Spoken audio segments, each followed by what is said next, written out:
আল্লাহ রাব্বুল আলামিন জানায়া দেন, প্রথমবার সিংহায় ফুৎকারের পর আসমান জমিনের মাঝে যা কিছু আছে আল্লাহ তাআলা যেগুলো চান সেগুলো ছাড়া সব কিছু অজ্ঞান হয়ে যাবে।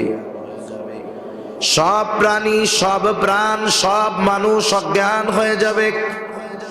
আল্লাহ তাআলা যেগুলো চান সেগুলো ছাড়া সব অজ্ঞান হয়ে যাবে, মানুষেরা অজ্ঞান হয়ে যাবে। মুফাসসিরিনে কেরাম বলেন, প্রথমে অজ্ঞান হবে, এরপরে সব মানুষের মৃত্যু ঘটবে। আর প্রত্যেকটা মানুষ মৃত্যুর মাধ্যমে আলমে বরজখের বাসিন্দা হয়ে যাবে। পুনরায় আবার দ্বিতীয়বার একটা সিংহায় ফুৎকার দেওয়া হবে। তবে প্রথমবার সিংহায় ফুৎকারের কত সময় পর, কত কাল পর দ্বিতীয়বার সিংহায় ফুৎকার দেওয়া হবে, এর সুনির্দিষ্ট সময়ের কথা জানা যায় না। তবে হযরত আবু হুরায়রা রাদিয়াল্লাহু তাআলা আনহু থেকে একটা হাদিস আসছে। হযরত আবু হুরায়রা রাদিয়াল্লাহু তাআলা আনহু বলেন, রাসূলুল্লাহ সাল্লাল্লাহু আলাইহি ওয়াসাল্লাম বলেছেন, প্রথমবার সিংহায় ফুৎকারের 40 পর দ্বিতীয়বার সিংহায় ফুৎকার দেওয়া হবে। জিজ্ঞাসা করা হলো, ও আবু হুরায়রা, 40 পর বলতে কি 40 দিন পর নাকি? তিনি বললেন না। তাহলে কি 40 সপ্তাহ পর? তিনি বললেন না। তাহলে কি 40 মাস পর? তিনি আবার বললেন না। তাহলে কি 40 বছর পর নাকি? তিনি বললেন না। এই পর্যন্ত শেষ। এরপরে যদি নতুন প্রশ্ন করা হতো, প্রশ্নটা হতো, আবু হুরায়রা, তাহলে কি প্রথমবার সিংহায় ফুৎকারের 40,000 বছর পর দ্বিতীয়বার সিংহায় ফুৎকার দেওয়া হবে নাকি? এই বিষয়টার আলোকে মুফাসসিরিনে কেরাম বলেন, সর্বশেষ যেই লোকটা মৃত্যুবরণ করবে, ইন্তেকাল করবে, দুনিয়া থেকে আলমে বরজখের বাসিন্দা হবে, তাকেও কমপক্ষে 40,000 বছর আলমে বরজখে অবস্থান করা লাগবে। তাহলে দুনিয়া থেকে ইন্তেকালের পর আলমে বরজখে আমাদের থাকতে হবে। সেখানে সবচাইতে কম সময় যেই লোকটা থাকবে তাও 40,000 বছর। আল্লাহ তাআলার আদেশে ইসরাফিল আলাইহিস সালাম পুনরায় আবার সিংহায় ফুৎকার দিবে। আল্লাহ তাআলা বলেন, সুম্মা নুফিখা ফীহি উখরা ফাইযা হুম কিয়ামুন ইয়ানজুরুন। আল্লাহ রাব্বুল আলামিন বলেন, অতঃপর আবার সিংহায় ফুৎকার দেওয়া হবে। দ্বিতীয়বার সিংহায় ফুৎকার দিবার পর প্রত্যেকে তার অবস্থান স্থল থেকে উঠে দাঁড়িয়ে যাবে। শুধু দাঁড়ায় থাকবে তা নয়, ফাইযা হুম কিয়ামুন ইয়ানজুরুন, তারা দাঁড়িয়ে ডানে বামে তাকায় দেখতে থাকবে কি হচ্ছে এগুলো। একটা মানুষ যখন হাসরের ময়দানে পুনরুত্থিত হবে, মানুষকে যখন দাফন করা হয়, কবরস্থ করা হয়, হাদিসের মধ্যে আসছে তার কবর হয়তো জান্নাতের বাগান হয়ে যায়, অথবা তার কবরটা জাহান্নামের গর্ত হয়ে যায়। কবরে যখন কোনো ব্যক্তির কবর জান্নাতের বাগান হয়ে যায়, ওই লোকটা মনে করে এটাই মনে হয় জান্নাত। ফেরেশতারা তাকে জানায় দেয়, না না, এটা জান্নাত নয়, কারণ তোমার জন্য আল্লাহ তাআলা কিয়ামত প্রতিষ্ঠা করার পর, কিয়ামতের পর তোমার জন্য এর চাইতে কল্পনাতীত সুখ, স্বাচ্ছন্দ্য, নেয়ামতের জান্নাত আল্লাহ তৈরি করে রাখছে। তোমাকে কবরে যা দেওয়া হয়েছে এই জান্নাতের তুলনায় অতি নগণ্য। তখন ওই লোকটা বারবার আল্লাহ তাআলার কাছে ফরিয়াদ জানায় আর বলে, আল্লাহ, যথা দ্রুত সম্ভব আপনি কিয়ামত কায়েম করেন, আমি আমার অনন্তকালের বাসস্থান জান্নাতে যেতে চাই। তার মানে একদল মানুষের মৃত্যুর পর তার কবর হয় জান্নাতের বাগান, আর একদল মানুষের কবর হয় জাহান্নামের একটা গর্ত। ওই লোকটা মনে করে এটাই মনে হয় জাহান্নাম, কারণ এর চাইতে কঠিন শাস্তি আর কোনো কিছু হতে পারে না। এবার ফেরেশতারা তাকে জানায়, না না, তুমি মনে করতেছো এটা জাহান্নাম, এমনটা নয়, বরং জাহান্নামের শাস্তি এর চাইতে কল্পনাতীত ভয়াবহ। এইবার লোকটা আরো ভীত হয়ে যায়, সে কামনা করে আর বলে, আল্লাহ, কিয়ামত যেন কখনো কায়েম না হয়। যে কথা বোঝানোর জন্য বললাম, যে একটা মানুষ আলমে বরজখের বাসিন্দা হবার পর যদি নেককার হয়, সুখ স্বাচ্ছন্দ্যে আলমে বরজখের সময়টা কাটে, আর যদি বদকার হয় আলমে বরজখেও তাকে শাস্তি ভোগ করতে হয়। আর এই শাস্তিটা এতই কঠোর, যার শাস্তি হয় সে মনে করে এটাই মনে হয় জাহান্নাম। আলহামদুলিল্লাহ, আলহামদুলিল্লাহিল্লাযী হাদানা লিল ইসলাম الذي نزل القرآن هدى للناس وبينات من الهدى والفرقان وخلق الإنسان وكرم وعلمه من البيان ما لم يعلم فسبحان الذي لا يحصى امتنانه باللسان ولا بالقلم ونشهد أن لا إله إلا الله وحده لا شريك له ونشهد أن سيدنا وسندنا وحبيبنا وطبيبنا وأولانا ومولانا محمد صلى الله تعالى عليه وعلى آله وأصحابه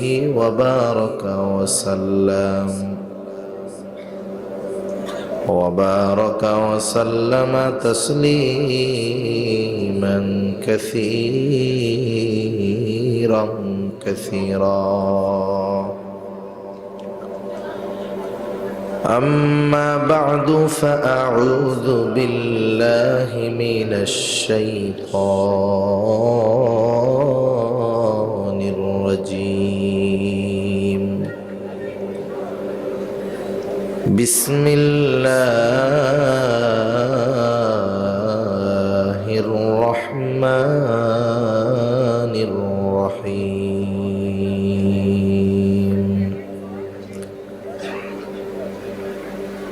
كل نفس بما كسبت رهينة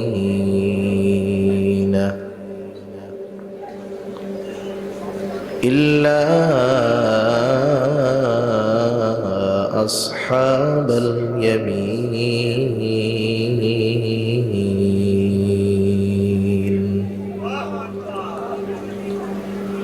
في جنات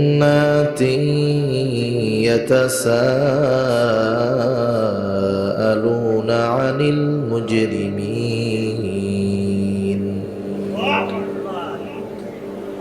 ما سلككم في سقر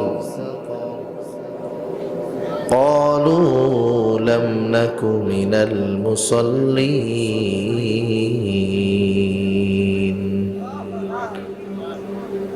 ولم نك نطعم المسكين وكنا نخوض مع الخائضين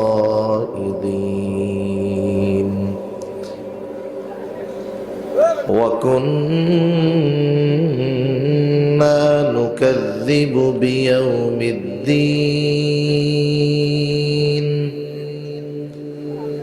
حتى أتانا اليقين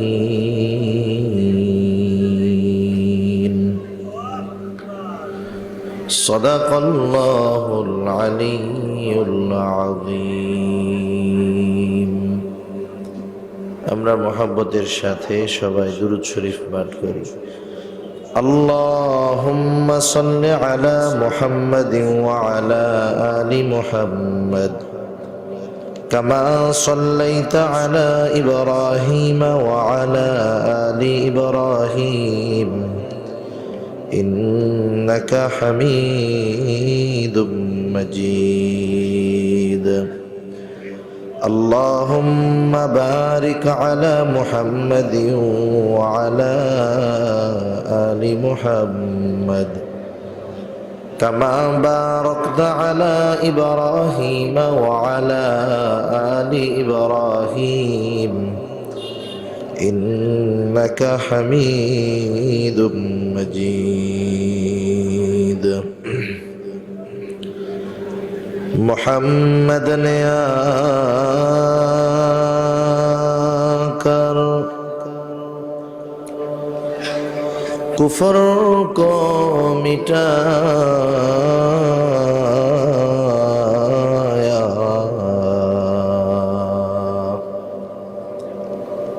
कुफर को मिटा कर सदाकत को बताया बलगल उला बिकमालिही कशफ दुजा बिजमालिही हसनत जमीउ खिसालिही सल्लु अलैहि व आलिहि ला इलाहा इल्लल्लाह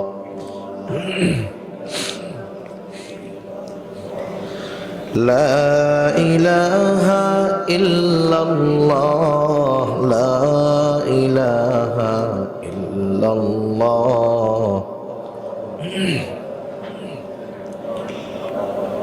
لا إله إلا الله لا إله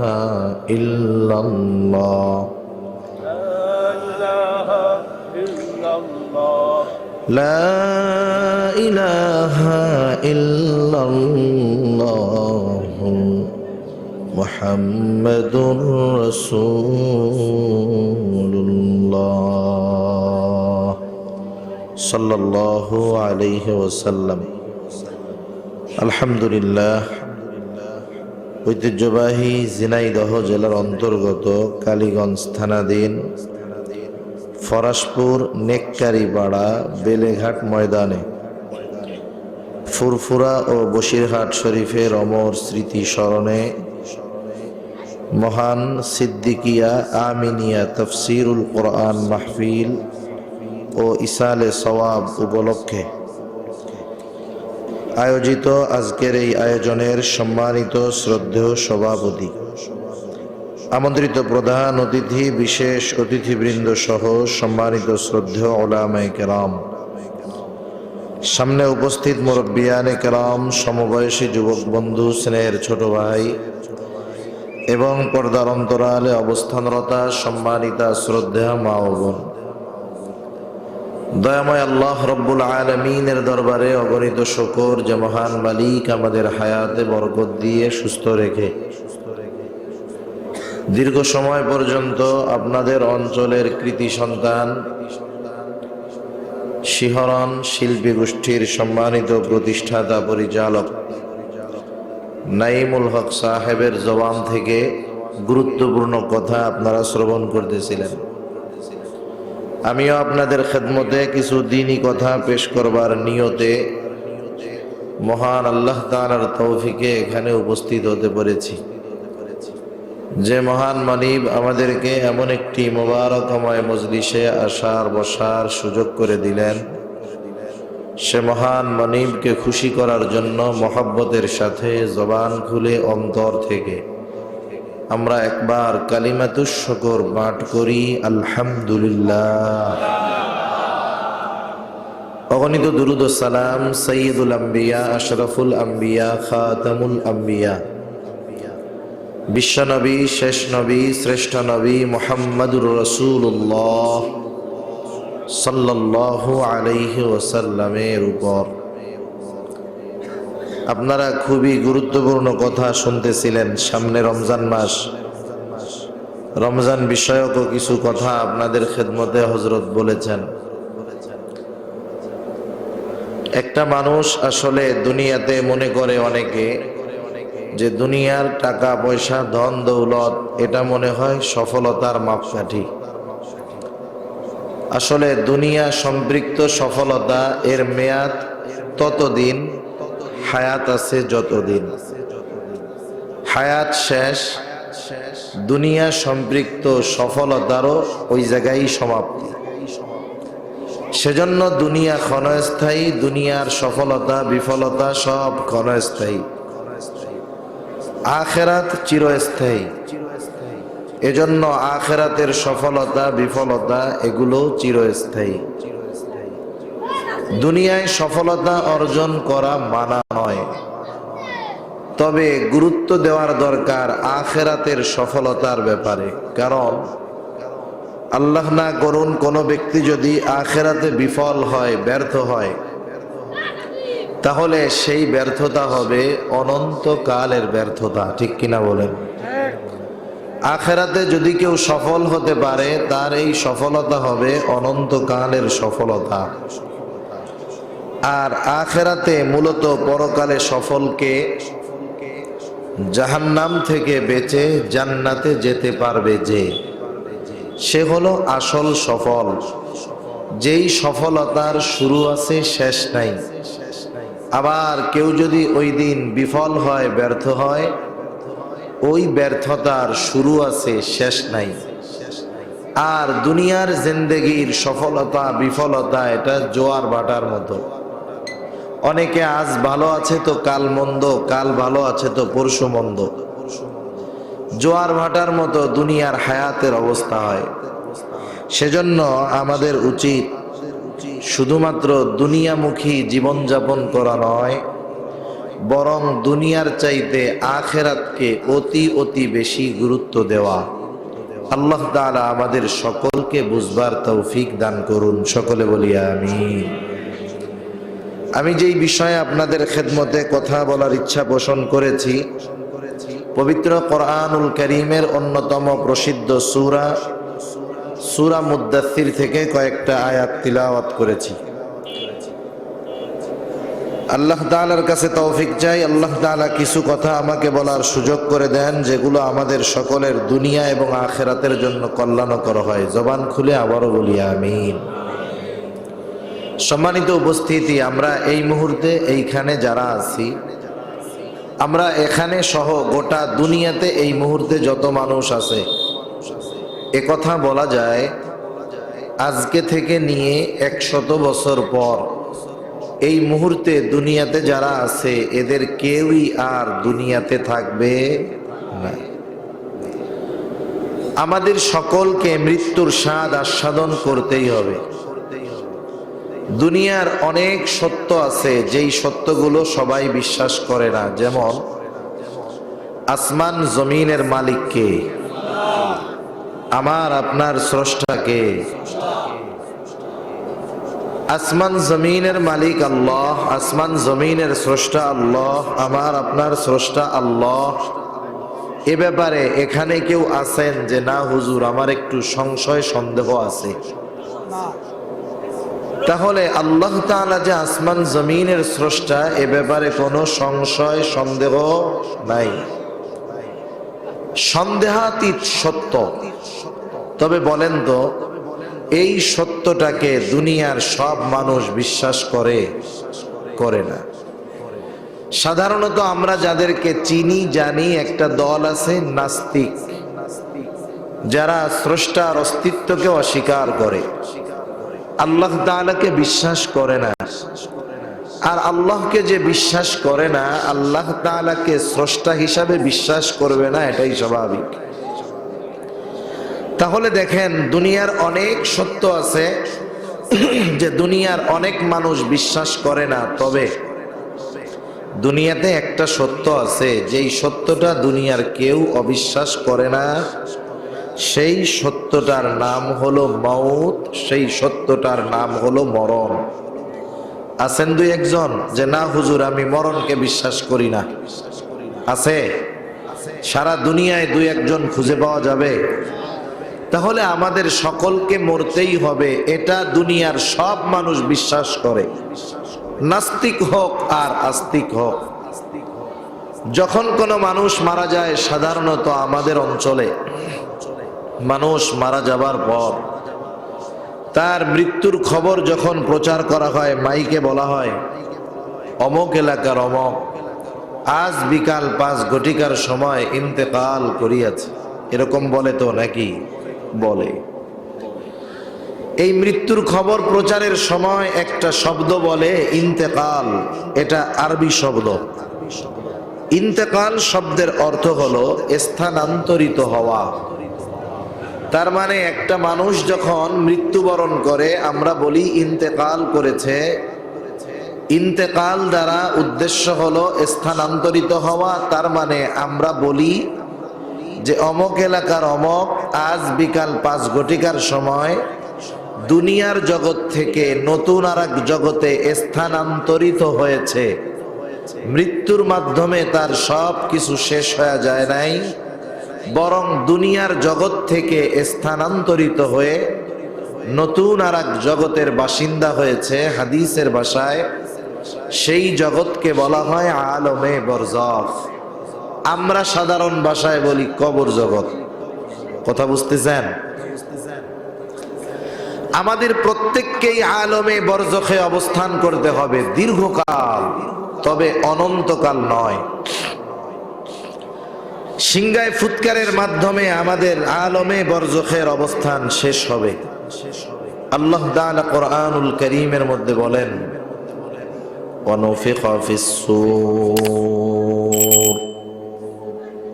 ফাসাইকা মান ফিস-সামাওয়াতি ওয়া মান ফিল-আরদ ইল্লা মান শাআল্লাহ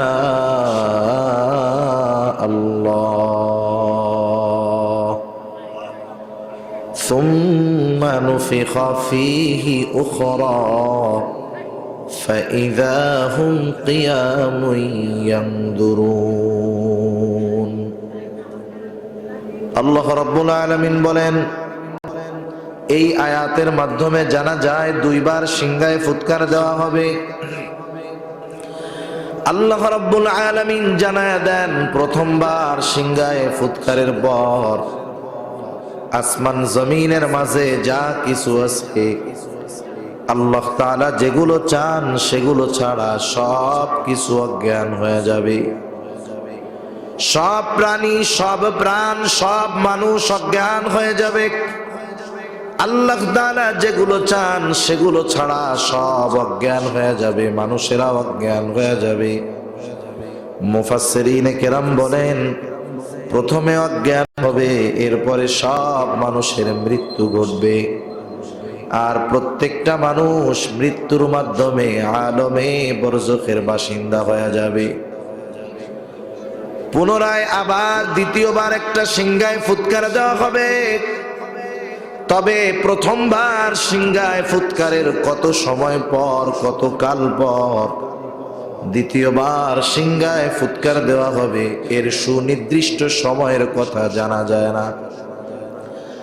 তবে হযরত আবু হুরায়রা রাদিয়াল্লাহু তাআলা আনহু থেকে একটা হাদিস আসছে। হযরত আবু হুরায়রা রাদিয়াল্লাহু তাআলা আনহু বলেন, রাসূলুল্লাহ সাল্লাল্লাহু আলাইহি ওয়াসাল্লাম বলেছেন, প্রথমবার সিংহায় ফুৎকারের 40 পর দ্বিতীয়বার সিংহায় ফুৎকার দেওয়া হবে। জিজ্ঞাসা করা হলো, ও আবু হুরায়রা, 40 পর বলতে কি 40 দিন পর নাকি? তিনি বললেন না। তাহলে কি 40 সপ্তাহ পর? তিনি বললেন না। তাহলে কি 40 মাস পর তিনি আবার বললেন না? তাহলে কি 40 বছর পর নাকি তিনি বললেন না? এই পর্যন্ত শেষ। এরপরে যদি নতুন প্রশ্ন করা হতো, প্রশ্নটা হতো, আবু হুরায়রা তাহলে কি প্রথমবার সিংহায় ফুৎকারের 40,000 বছর পর দ্বিতীয়বার সিংহায় ফুৎকার দেওয়া হবে নাকি? এই বিষয়টার আলোকে মুফাসসিরিনে কেরাম বলেন, সর্বশেষ যেই লোকটা মৃত্যুবরণ করবে, ইন্তেকাল করবে, দুনিয়া থেকে আলমে বরজখের বাসিন্দা হবে, তাকেও কমপক্ষে 40,000 বছর আলমে বরজখে অবস্থান করা লাগবে। তাহলে দুনিয়া থেকে ইন্তেকালের পর আলমে বরজখে আমাদের থাকতে হবে। সেখানে সবচাইতে কম সময় যেই লোকটা থাকবে তাও 40,000 বছর। আল্লাহ তাআলার আদেশে ইসরাফিল আলাইহিস সালাম পুনরায় আবার সিংহায় ফুৎকার দিবে। আল্লাহ তাআলা বলেন, সুম্মা নুফিখা ফীহি উখরা ফাইযা হুম কিয়ামুন ইয়ানজুরুন। আল্লাহ রাব্বুল আলামিন বলেন, অতঃপর আবার সিংহায় ফুৎকার দেওয়া হবে। দ্বিতীয়বার সিংহায় ফুৎকার দিবার পর প্রত্যেকে তার অবস্থান স্থল থেকে উঠে দাঁড়িয়ে যাবে।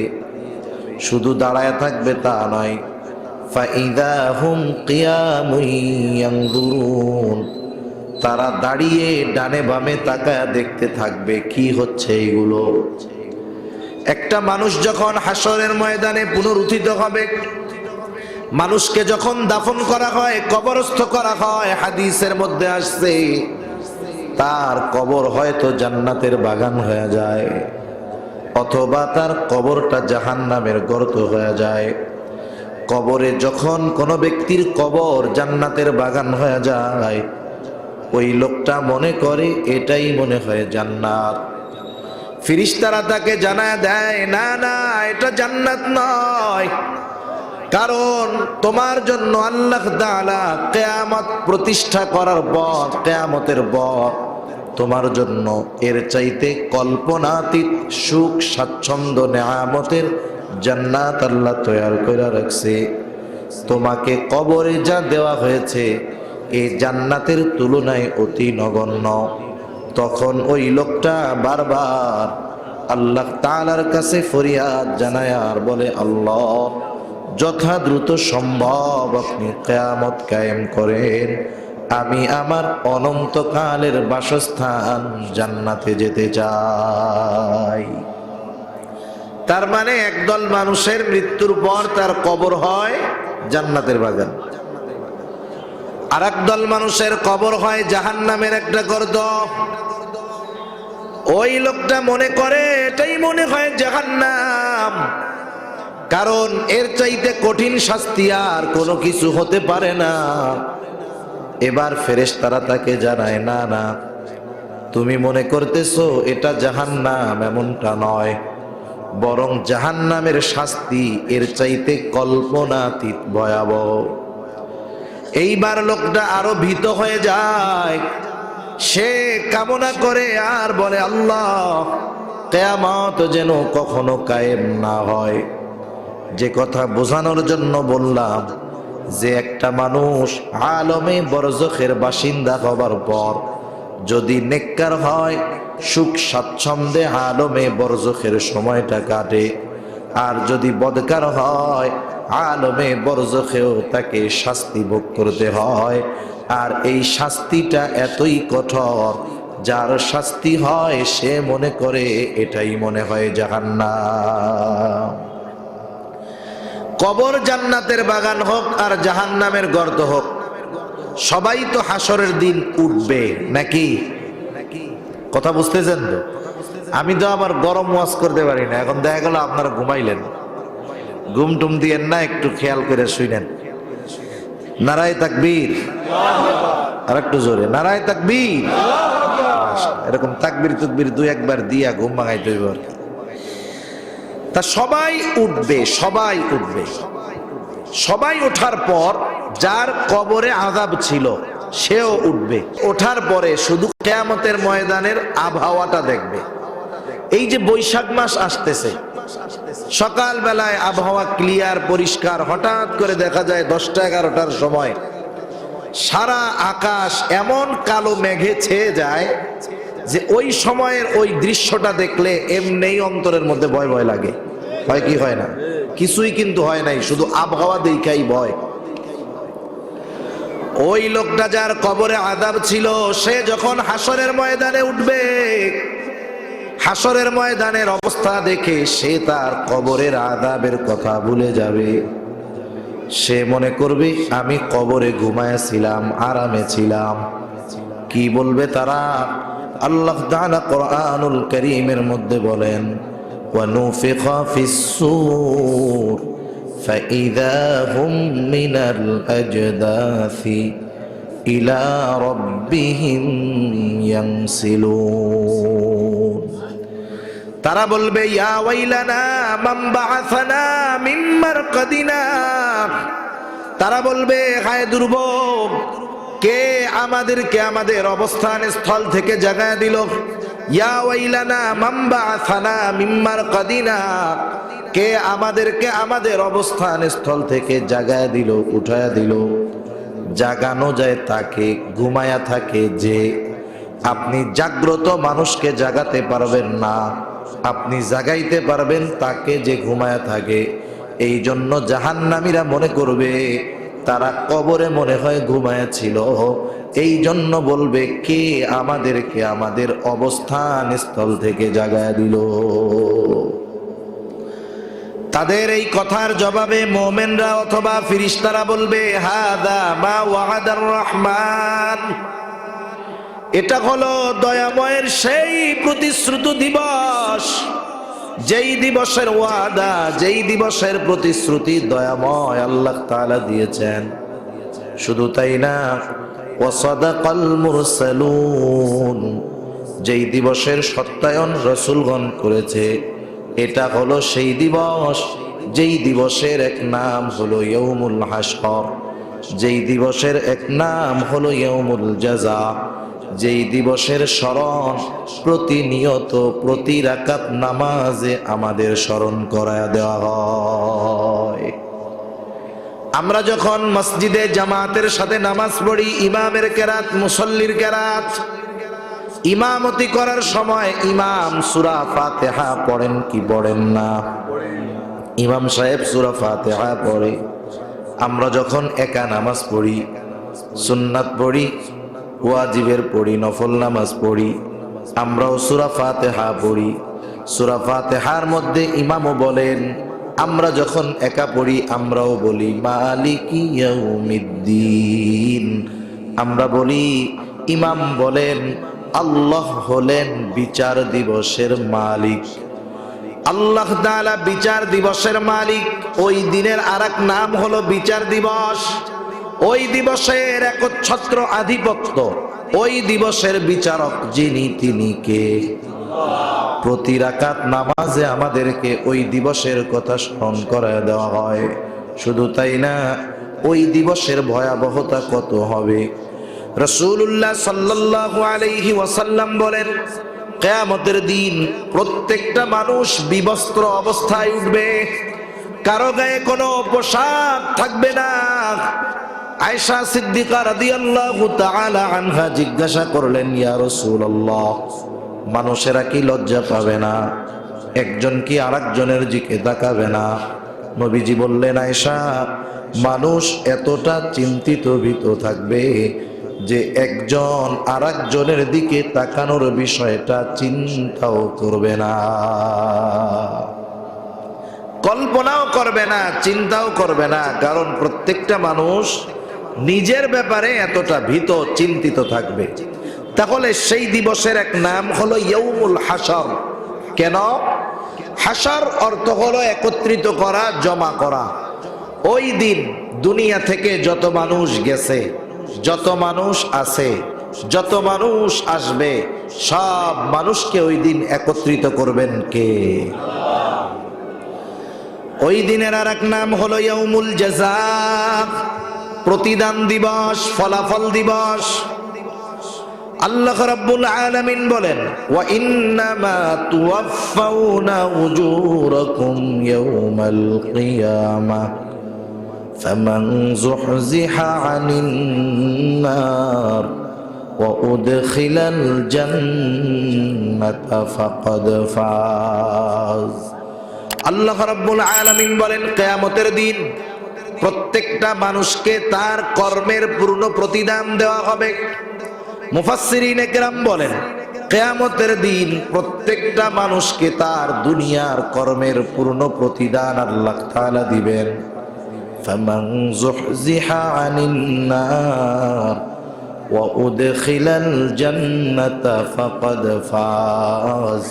সেই দিন যাকে আগুন থেকে বাঁচায়া জান্নাতে প্রবেশ করানো হবে, আল্লাহ তাআলা বলেন ফাকাদ ফাজ, সে সফল হয়ে যাবে। তাহলে মানুষের দুনিয়ার কর্মের পূর্ণ প্রতিদান দিবেন কে? আরো জোরে কে? আল্লাহ। ওই দিন আল্লাহ তাআলা হবেন বিচারক। বিচারকের জন্য বিচারালয়ের দরকার আছে না নাই? আল্লাহ তাআলা বিচারক, সেই দিন তিনি আদালত প্রতিষ্ঠা করবেন, বিচারালয় প্রতিষ্ঠা করবেন।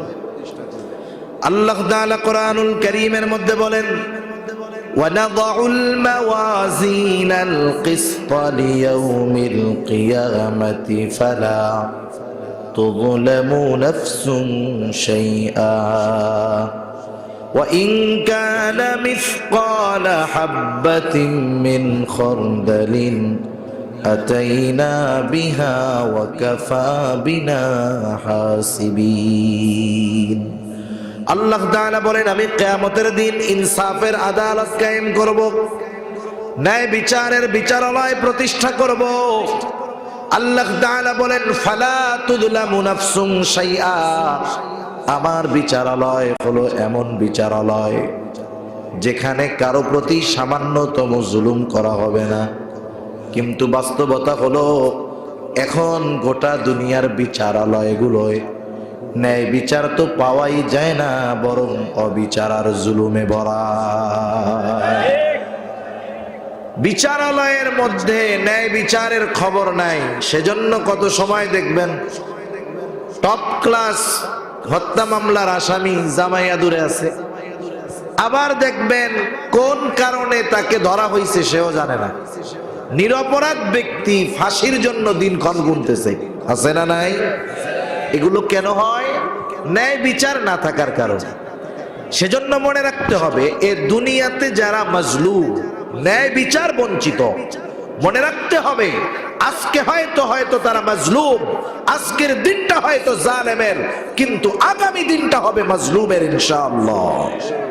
আজকে দুনিয়াতে যারা ন্যায় বিচার পায় নাই, কিয়ামতের দিন তাদের ন্যায় বিচারের ব্যবস্থা করবে কে? আরো জোরে কে? আল্লাহ তাআলা করবে। আল্লাহ তাআলা বলেন, ফালা তুযলামু নাফসুন শাইআ, কারো প্রতি ন্যূনতম জুলুম করা হবে না, অবিচার করা হবে না, বরং কি করা হবে? ওয়া ইন কানা মিসকালা হাববাতিন মিন খারদালিন আতাইনা বিহা, কেউ যদি দুনিয়ায় সরিষা দানা পরিমাণ কোন আমল করে থাকে, আল্লাহ তাআলা বলেন আতাইনা বিহা, সেই আমলটাকে হাজির করা হবে। শুধু আমল হাজির করা হবে না, সব আমলের হিসাব যিনি নিবেন তিনি কে? আল্লাহ তাআলা বলেন কাফা বিনা হাসিবিন, হিসাব নেওয়ার জন্য আমি যথেষ্ট। সুবহানাল্লাহ। এখন আসেন একটু কথা বুঝে দিলের কান দিয়ে শুনতে হবে, কারণ সব ওয়াজ তো আর একরকম ওয়াজ করতে পারে না। কারো এক একজনের তর্জ এক এক রকম। কতজন আছে শ্রোতা যেমন নিজেও গরম থাকে, শ্রোতাও গরম গরম থাকে। সেজন্য আমার কথাগুলো বোঝার জন্য একটু দিলের কান দিয়ে শুনতে হবে। আসলে আমি আবার এত রাত্রের বক্তা না, এই রাত্রে দরকার হলো গরম গরম বক্তা, সঙ্গীত টঙ্গীত হবে, এইটা একটু চালু টালু থাকবে সবাই। আমার হলো 11টার আগে শেষ করতে পারলে সবচেয়ে ভালো। এরপরেও আপনারা ঘুমাইতেছেন না তো? আলহামদুলিল্লাহ, কথা বোঝা যাইতেছে তো? আর বোঝেন না বোঝেন, কোরআনের আয়াতগুলো শুনলেও তো প্রতি অক্ষরে 10 নেকি আছে না নাই? আছে। আল্লাহু আকবার। এখন আসেন, কিয়ামতের দিন আল্লাহ তাআলা বিচারালয় প্রতিষ্ঠা করবেন এবং একমাত্র বিচারক হবেন কে? আল্লাহ। তিনি ওই দিন বিচারক। যে কোনো বিচারক যদি ন্যায় বিচার করতে চায়, ন্যায় বিচারের জন্য ওই বিচারকের দুটো জিনিস দরকার হয়। কয়টা জিনিস? আরো জোরে, কয়টা? দুইটা জিনিস। এই দুটো জিনিসের মধ্যে যদি ভেজাল হয়, বিচারক সে যদি ন্যায় পরায়ণ হয়, এই দুই জিনিসের কারণে অনেক সময় সে সঠিক সিদ্ধান্ত, সঠিক রায়, ন্যায় বিচারটা সে করতে পারে না। এই দুটো জিনিস লাগে। এই দুটো জিনিস যদি স্বচ্ছ হয়, আশা করা যায় ন্যায় বিচারক ন্যায় বিচার করতে পারে। এক নাম্বার যেই জিনিসটা লাগবে ন্যায় বিচারের জন্য, সেটা হলো সত্যবাদী সাক্ষী আর তার সত্য সাক্ষ্য। দুই নাম্বার প্রমাণ, দলিল প্রমাণ, কর্মের প্রমাণ। তাহলে প্রথমটা হলো সত্যবাদী সাক্ষী আর তার সত্য সাক্ষ্য। অনেক সময় দেখা যায় এমন হয়, সাক্ষী সত্য ঠিক আছে, কিন্তু আদালতে গিয়া যা বলে সব মিথ্যা। আছে না নাই? আবার অনেক সময় দেখা যায় সাক্ষীও মিথ্যা, আদালতে গিয়া যা কয় তাও মিথ্যা। আছে না নাই? কোন না?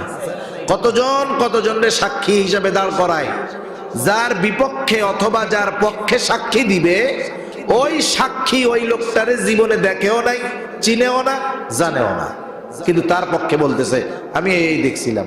আছে না নাই? এখন বিচারক এই সাক্ষীর বক্তব্যের আলোকে একটা রায় দিলেন। সাক্ষী যদি মিথ্যা বলে, বিচারক ন্যায় বিচার করতে পারবে না। তাহলে ন্যায় বিচারের জন্য এক নম্বরে দরকার সত্যবাদী সাক্ষী আর তার সত্য সাক্ষ্য। দুনিয়ার সাক্ষীরা অনেক সময় মিথ্যা বলে, উল্টা পাল্টা বলে, কিন্তু কিয়ামতের দিন আল্লাহ তাআলা এমন সাক্ষীর ব্যবস্থা করেছে যেই সাক্ষীরা মিথ্যা কথা বলবে না। তাহলে কিয়ামতের ময়দানে আল্লাহর বিচারালয়ে সাক্ষী কারা আমরা একটু জানি। এক নাম্বার সাক্ষী হলেন আল্লাহ। কে? জোরে বলেন। আল্লাহ। কেন আল্লাহ তাআলা সাক্ষী? কারণ দুনিয়ার এমন একটা জায়গা আমাকে দেখায় দেন, যেই জায়গায় গিয়ে যদি আমি আপনি কোনো অপরাধ করি, গুনাহ করি, আল্লাহ তাআলা দেখবে না। এইরকম দুনিয়ার মধ্যে 2-4টা জায়গা আপনাদের এলাকায় আছে নাকি? তার মানে আল্লাহ তাআলা দুনিয়ার যেইখানেই যাই না কেন, সর্বহালতে, সর্ব অবস্থায়, রাতে হোক দিনে হোক, লোকালয়ে হোক একাকী হোক, আমাকে আপনাকে যিনি সর্বক্ষণ দেখেন, শুনেন, জানেন, তিনি কে? সেজন্য আল্লাহ হলেন শাহেদ, প্রত্যক্ষদর্শী। আল্লাহ তাআলা নিজের সাক্ষীর ব্যাপারে বলেন কাফা বিল্লাহি শাহিদা, সাক্ষী হিসাবে আল্লাহ তাআলাই যথেষ্ট। তাহলে এক নম্বর সাক্ষী হলেন আল্লাহ। 2 নম্বর ফেরেশতারা হলো আমাদের কর্মের সাক্ষী। কোরআনুল কারীমের মধ্যে আসছে আমাদের হেফাজতের দায়িত্বে আল্লাহ তাআলা সকাল থেকে সন্ধ্যা, সন্ধ্যা থেকে সকাল, এইভাবে 2 শিফটে 2 দল ফেরেশতাকে আল্লাহ তাআলা নিযুক্ত করে রাখছেন। একদল সকাল থেকে সন্ধ্যা আল্লাহ তাআলার আদেশে আমাকে আপনাকে সকল বিপদ আপদ থেকে হেফাজত করে, আর একদল সন্ধ্যা থেকে সকাল বিপদ আপদ থেকে আল্লাহ তাআলার আদেশে হেফাজত করে। ওরা আমাদের সাথে সব সময় থাকে। শুধু তাই না, আল্লাহ তাআলা আরেক জায়গায় বলেন কিরামান কাতিবিনা ইয়ালামুনা মা তাফআলুন। আল্লাহ তাআলা বলেন কিরামান কাতিবিন, সম্মানিত লেখকদ্বয় জানে তোমরা কি আমল করো। তাহলে 1 নাম্বার সাক্ষী হলো আল্লাহ, 2 নাম্বার সাক্ষী হলো ফেরেশতারা, 3 নাম্বার সাক্ষী আমার আপনার অঙ্গ প্রত্যঙ্গ। যেই অঙ্গ প্রত্যঙ্গ দিয়ে আমরা আমাদের কাজগুলো সম্পাদন করি, সাধারণত হাত দিয়ে, পা দিয়ে, চোখ দিয়ে, কান দিয়ে, জবান দিয়ে, আমরা আমাদের কাজগুলো সম্পাদন করি। কিয়ামতের দিন আমার হাত, আমার পা, আমার চোখ, আমার কান, আমার জবান, আমার চামড়া আমার পক্ষে অথবা বিপক্ষে আল্লাহ রাব্বুল আলামিনের দরবারে সাক্ষ্য দিবে। আল্লাহ রাব্বুল আলামিন বলেন, আল ইয়াউমা নাখতিমু আলা আফওয়াহিহিম ওয়া তুকাল্লিমুনা আইদিহিম ওয়া তাশহাদু আরজুলুহুম বিমা কানু ইয়াকসিবুন। আল্লাহ তাআলা বলেন, আজকের এই দিন অর্থাৎ কিয়ামতের দিন, নাখতিমু আলা আফওয়াহিহিম, আমি তাদের মুখের উপরে মোহর মেরে দিব। ওয়াতুকাল্লিমুনা আইদিহিম, আমার সাথে কথা বলবে তাদের হাত। ওয়াতাশহাদু আরজুলুহুম, সাক্ষী দিবে তাদের পা। বিমা কানু ইয়াকসিবুন, এই হাত পা দ্বারা দুনিয়ায় তারা কি উপার্জন করেছে। তার মানে হাত আল্লাহর সাথে কথা বলবে, পা আল্লাহ তাআলার সাথে কথা বলবে। শুধু হাত পা কথা বলবে তা নয়, আল্লাহ তাআলা বলেন, শাহিদা আলাইহিম সামউহুম ওয়া আবসারুহুম ওয়া জুলুদুহুম বিমা কানু ইয়ামালুন। আল্লাহ তাআলা বলেন, সাক্ষী দিবে তাদের কান, সাক্ষী দিবে তাদের চোখ, সাক্ষী দিবে তাদের চামড়া। এই কান সেই দিন আমার আপনার গুনার কথাগুলো আল্লাহর কাছে বলে দিবে। কত রাত পার হয়ে গেছে যুবক, কানের মধ্যে ইয়ারফোন লাগায় গান শুনা শুনা ঘুমাইছো। কত রাত ঘুমের আগে টেলিভিশনের মধ্যে, মোবাইলের মধ্যে নাটক সিনেমা দেখতে দেখতে ঘুমানো হয়েছে। এই জবান দিয়ে কত মানুষকে কত বকাঝকা দেওয়া হয়েছে। যত অপরাধ এই অঙ্গ প্রত্যঙ্গের দ্বারা সংগঠিত করা হয়েছে, প্রত্যেকটা অঙ্গ প্রত্যঙ্গ তার দ্বারা সংগঠিত কর্মগুলোর ব্যাপারে আল্লাহর কাছে বলে দিবে। 60-70 বছর হায়াতের মানুষ হয়তো এখানে আছেন, জিজ্ঞাসা করে দেখেন তার কাছে, বা আপনাদের এলাকার সবচাইতে বয়োবৃদ্ধ মানুষ যিনি, তার কাছে যে চাচা বয়স তো অনেক, এই গোটা হায়াতে 2-4 বার আপনার হাত পা চোখ কান আপনার সাথে 2-1 বার কথা বলছে নাকি? জিজ্ঞাসা করেন। কি মনে হয় জিজ্ঞাসা করলে উনি বলবে যে মাঝে মধ্যে আমার হাত আমার লগে কথা কয়? বলবে? এরা দুনিয়ায় কিচ্ছু বলবে না। কানে দিয়ে গান শোনান, সারা রাত শুনবে। চোখে দিয়ে সিনেমা দেখান, সারা রাত দেখবে। জবানে দিয়ে হাজারো বকা দেন, সে দেবে, কিচ্ছু বলবে না। কিয়ামতের দিন যখন দেখবে যে কিরে আমার সাথে এত বছর থাকলো, কথাবার্তা বলতো না, এখন আমার কথাই দিয়ে কইয়া দেয়, কি ব্যাপার? কেমন যেন সে প্রশ্ন করবে, কিরে দুনিয়ায় তো কথাবার্তা বলতে পারত না, আজকে কেমন করে কথা কও? মানুষটা প্রশ্ন করবে, ক্বালু লিজুলুদিহিম লিমা শাহিদতুম আলাইনা, কিরে চামড়া আজকে কেন তোমরা আমাদের বিপক্ষে সাক্ষী দাও? দুনিয়ায় তো কথাবার্তা বলতে পারতা না। এইবার অঙ্গ প্রত্যঙ্গ গুলো জবাবে বলবে, ক্বালু আনতাকানাল্লাহ, আজকে আমাদের কথা বলার ক্ষমতা যিনি দিয়েছেন তিনি কে? তাহলে আমার আপনার অঙ্গ প্রত্যঙ্গ আমার আপনার কর্মের ব্যাপারে সাক্ষী। 4 নাম্বার, যেই জমিনে আমি আপনি বসে কর্ম সম্পাদন করি, ওই স্থান, ওই জমিন আমার আপনার কর্মের ব্যাপারে সাক্ষী।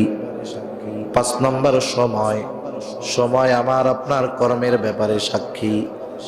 এই 5 ধরনের সাক্ষীর কথা বললাম। বলেন তো, দুনিয়ার সাক্ষীদেরকে হুমকি ধামকি দিয়া, টাকা পয়সার লোভ দিয়া, ঘুষ দিয়া তার সাক্ষ্যকে পরিবর্তন করানো যায়, কিন্তু আল্লাহ তাআলা সাক্ষী হিসাবে যাদের রাখছেন, টাকা দিয়া হুমকি ধামকি দিয়া, এদের সাক্ষ্য পরিবর্তনের কোনো সুযোগ আছে নাকি? তাহলে ন্যায় বিচারের জন্য কয়টা জিনিস দরকার মনে আসেনি? কয়টা? আরো জোরে, কয়টা? 2টা। এক নাম্বার দরকার সত্যবাদী সাক্ষী আর তার সত্য সাক্ষ্য।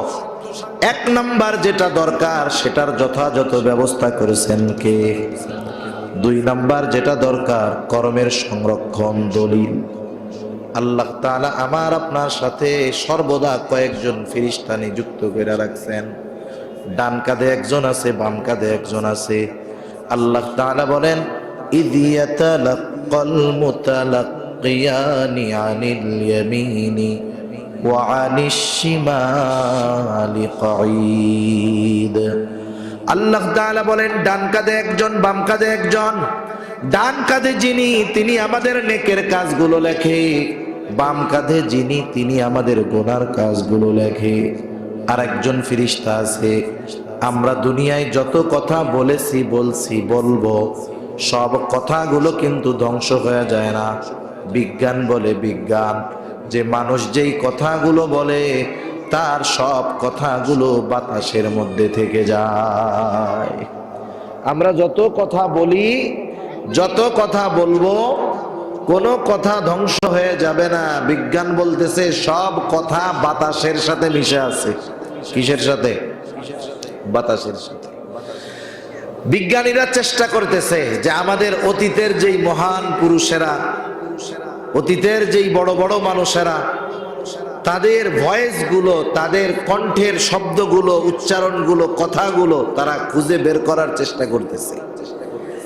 যেই মানুষকে এই বুদ্ধি আল্লাহ তাআলা দিলেন যে তারা জ্ঞান খাটায়া বাহির করলো যে মানুষের কথা বাতাসের মধ্যে থেকে যায়, ওই কথা বের করার চেষ্টা করতেছে।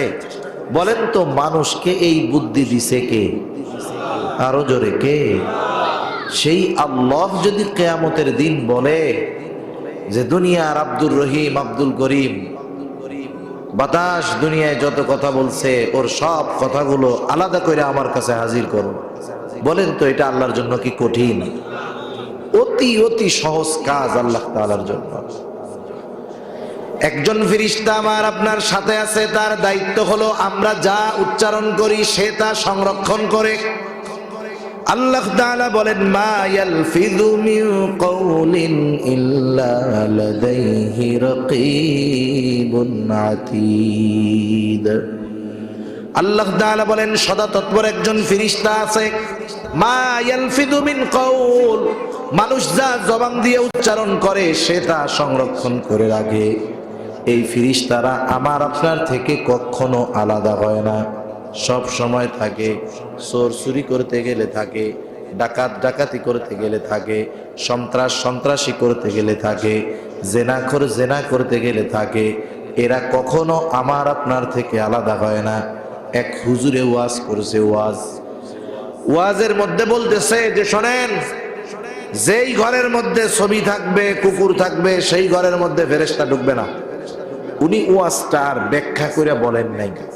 আর একজন চিন্তা করছে, জান কবজ করে যেটা, এটাও তো এক ফেরেশতা নাকি, সেটাও তো একজন ফেরেশতা। তাহলে এক কাজ করি, আমার ঘরের মধ্যে আমার সাথে সব সময় একটা কুকুরের বাচ্চা রেখা দিমু, যাতে ওই ফেরেশতা না আসতে পারে।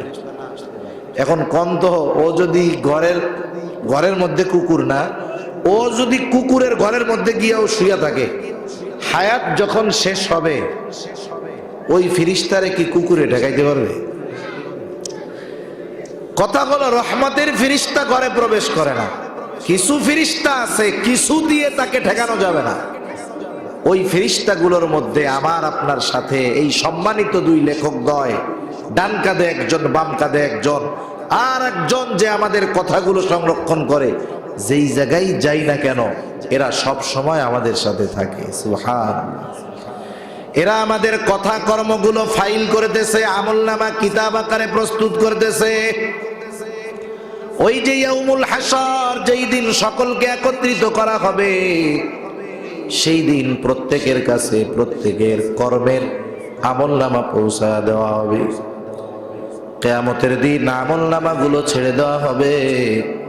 কেউ ডান হাতে আমলনামা পাবে, কেউ বাম হাতে পাবে। এমন না যে মন চাইলেই ডান হাতে আমলনামা নিতে পারবে, মন চাইলেই বাম হাতে নিতে পারবে, এমনটা নয়।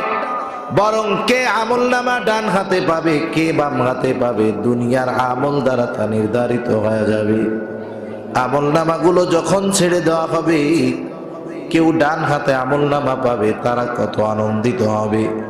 আল্লাহ তাআলা বলেন, ফাআম্মা মান উতিয়া কিতাবাহু বিয়ামিনি ফায়াকুলু হাউম ইকরাউ কিতাবিয়া ইন্নী যানানতু আন্নী মুলাকিন হিসাবিয়া।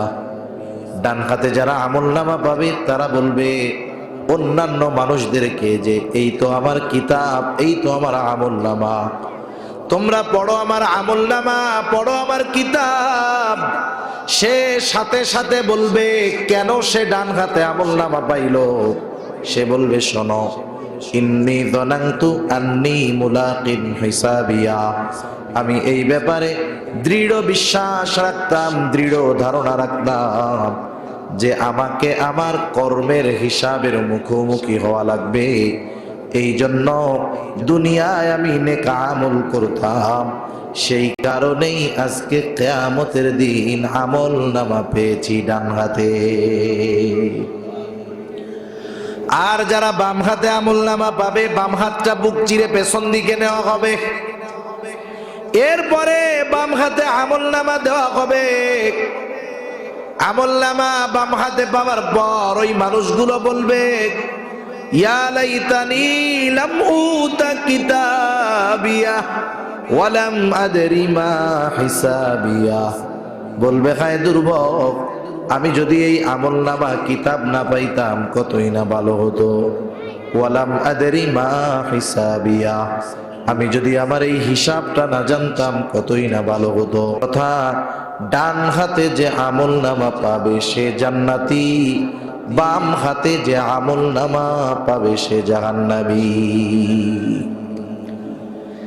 ডান হাতে আমল নামা প্রাপ্ত লোক জান্নাতে, বাম হাতে আমল নামা প্রাপ্ত লোক জাহান্নামে। আল্লাহ রাব্বুল আলামিন সেই কথাই বলেন, কুল্লু নাফসিন বিমা কাসাবাত রহিনা ইল্লা আসহাবাল ইয়ামিন। আল্লাহ তাআলা বলেন প্রত্যেকটা মানুষ তার কর্মের কারণে আবদ্ধ। মুফাসসিরিনে কেরাম বলেন এখানে উদ্দেশ্য হলো বাম হাতে আমলনামা প্রাপ্ত মানুষগুলো তাদের গুনার কর্মের কারণে জাহান্নামের মধ্যে আবদ্ধ থাকবে, ইল্লা আসহাবাল ইয়ামিন, তবে যারা ডান হাতে আমলনামা পেয়েছে তারা নয়। তাহলে বাম হাতে আমলনামা যারা পাবে জাহান্নামী, ডান হাতে আমলনামা যারা পাবে জান্নাতি। আমরা কি কেউ বাম হাতে আমলনামা চাই?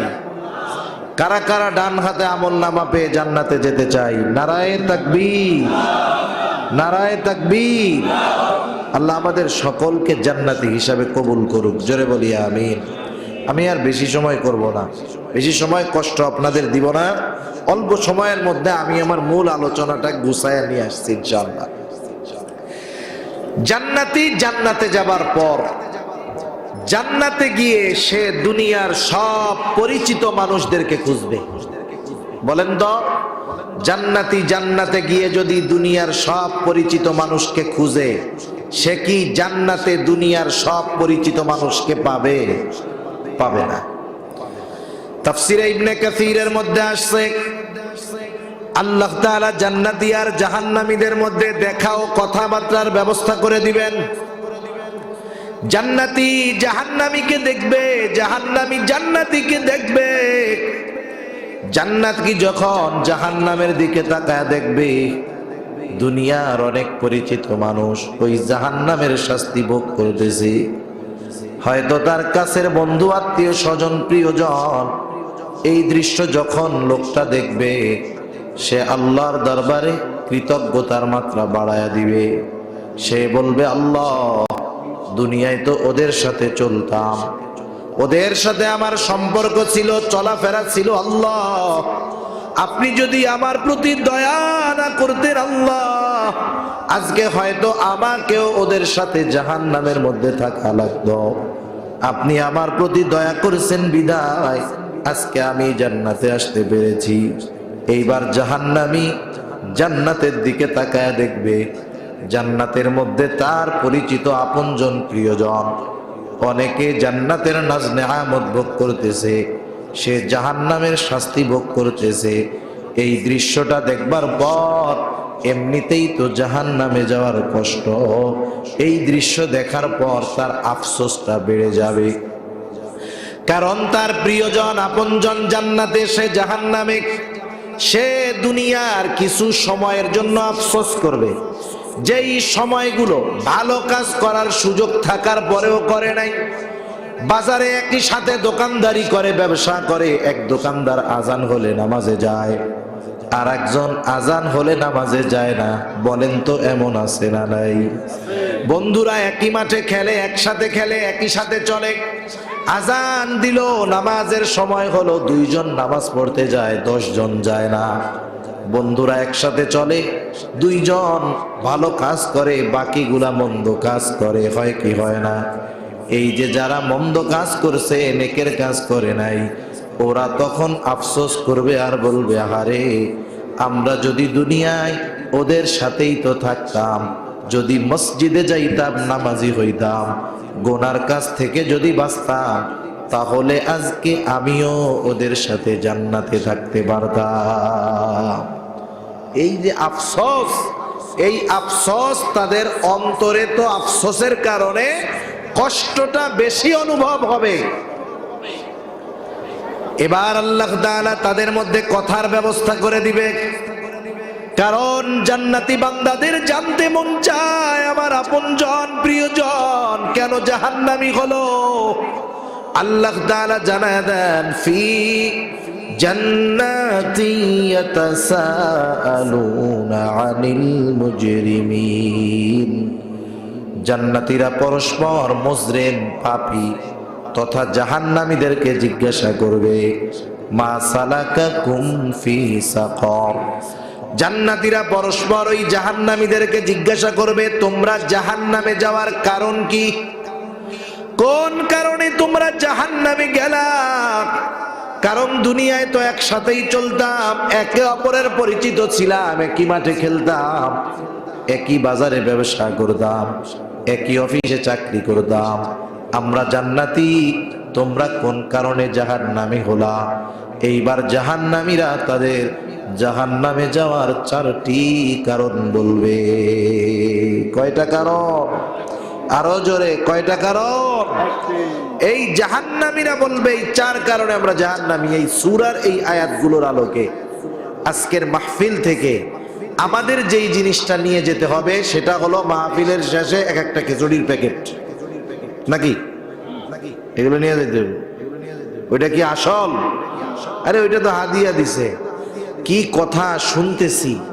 আমার জীবন পরিবর্তনের জন্য যা দরকার, আমার আখিরাত সুন্দরের জন্য যা দরকার, আমার জাহান্নাম থেকে বাঁচার জন্য যা দরকার, জান্নাতে যাওয়ার জন্য যা দরকার, সেই পাথেয়গুলো যত্ন সহকারে স্মরণ রেখে আমলে পরিণত করতে হবে ইনশাআল্লাহ।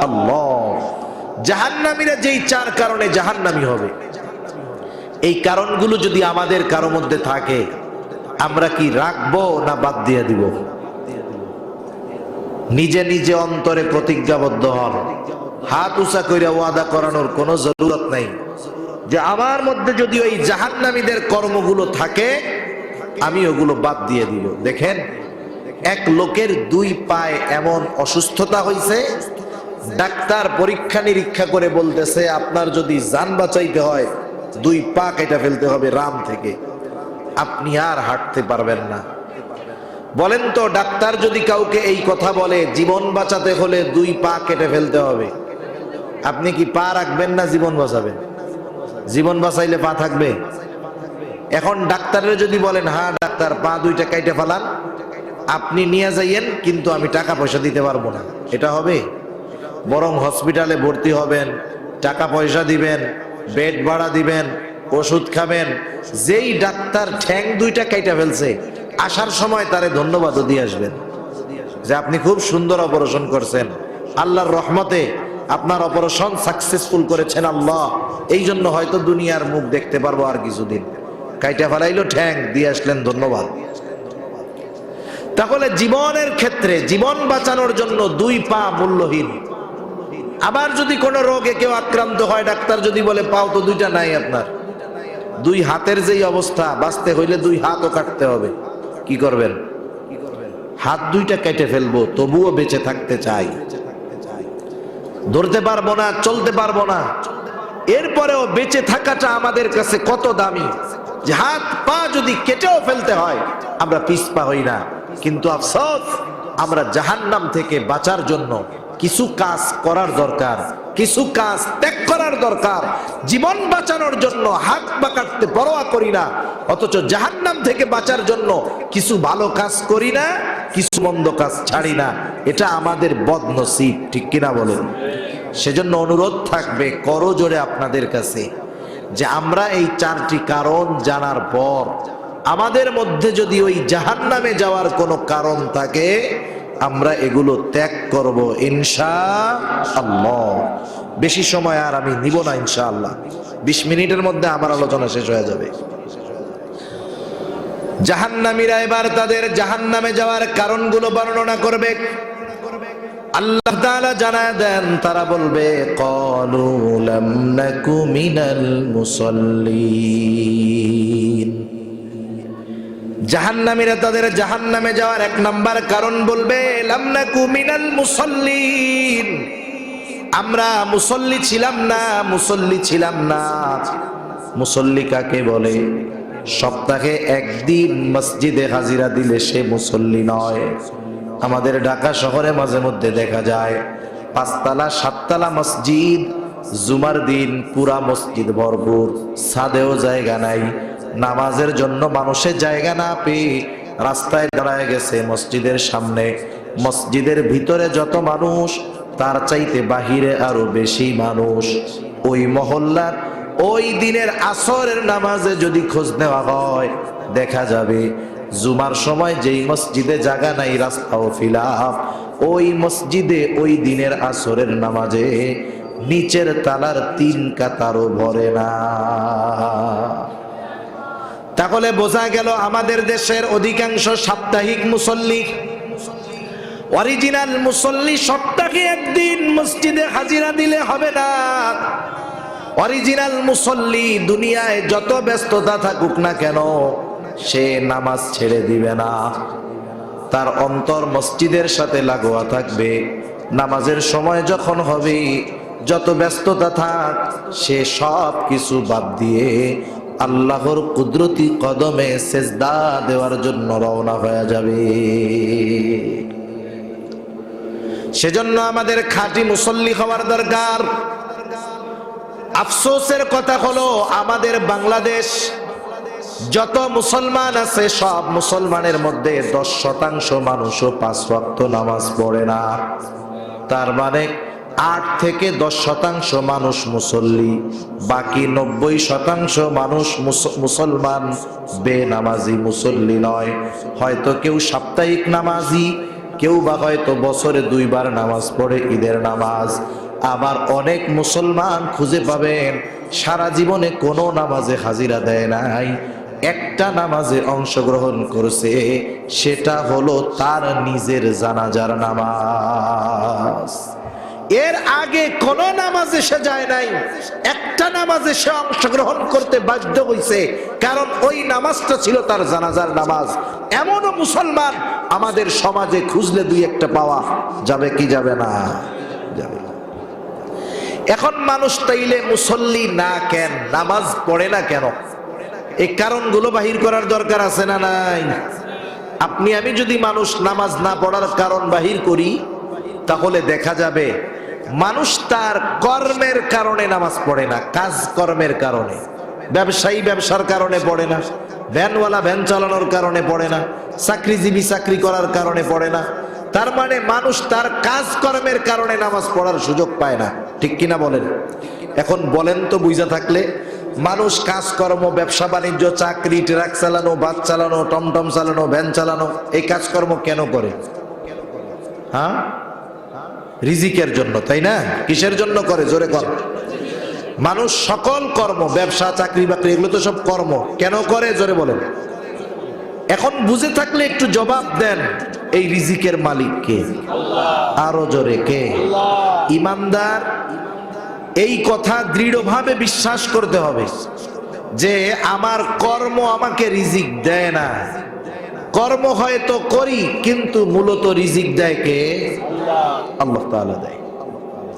রিজিকের মালিক রিজিক পাওয়ার যেই পদ্ধতি বলছে, সেই পদ্ধতি বাদ দিয়ে যদি আমরা রিজিক তালাশ করি, হয়তো রিজিক পাবো, কিন্তু বরকত থাকবে না। কি থাকবে না? বরকত থাকবে না। এখন রিজিকের মালিক কোন কাজ করলে রিজিক পাওয়া যাবে? রিজিকের মালিক বইলা দিছে, আমি আপনাদের একটু বলবো। রিজিকের মালিক বলে, ওয়া'মুর আহলাকা বিস-সালাতি ওয়াসতাবির আলাইহা লা নাসআলুকা রিজকা। রিজিকের মালিক বলে, গোলাম তুমি তোমার অধীনস্থদেরকে নামাজের আদেশ করো, তুমিও নামাজের উপরে অটল থাকো।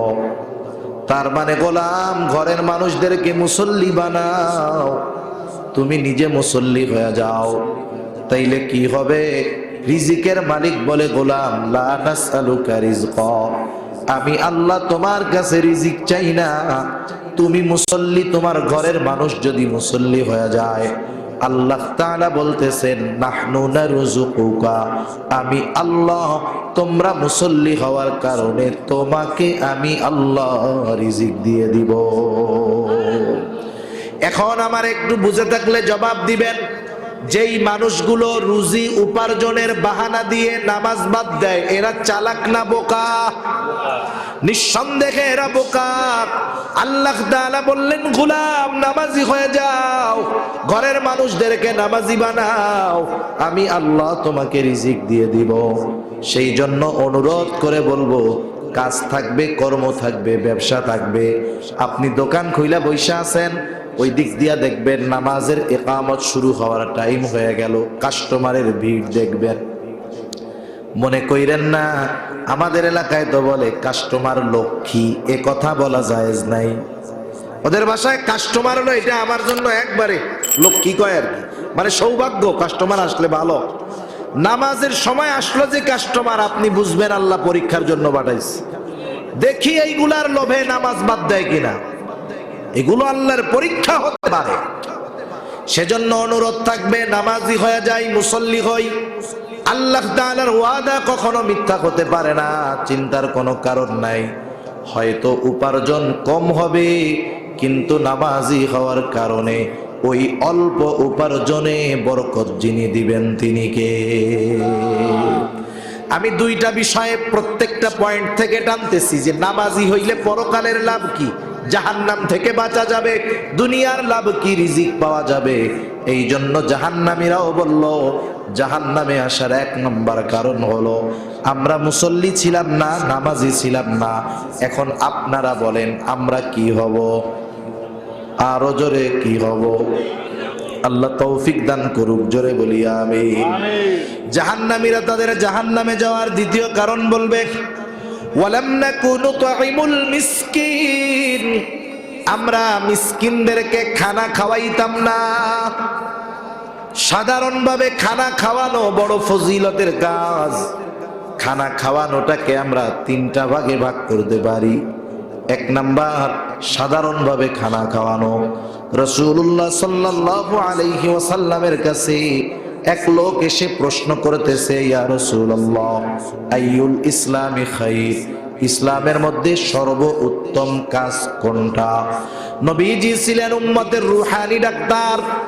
একই প্রশ্ন ব্যক্তি ভেদে ভিন্ন রকমের উত্তর নবীজি দিতেন।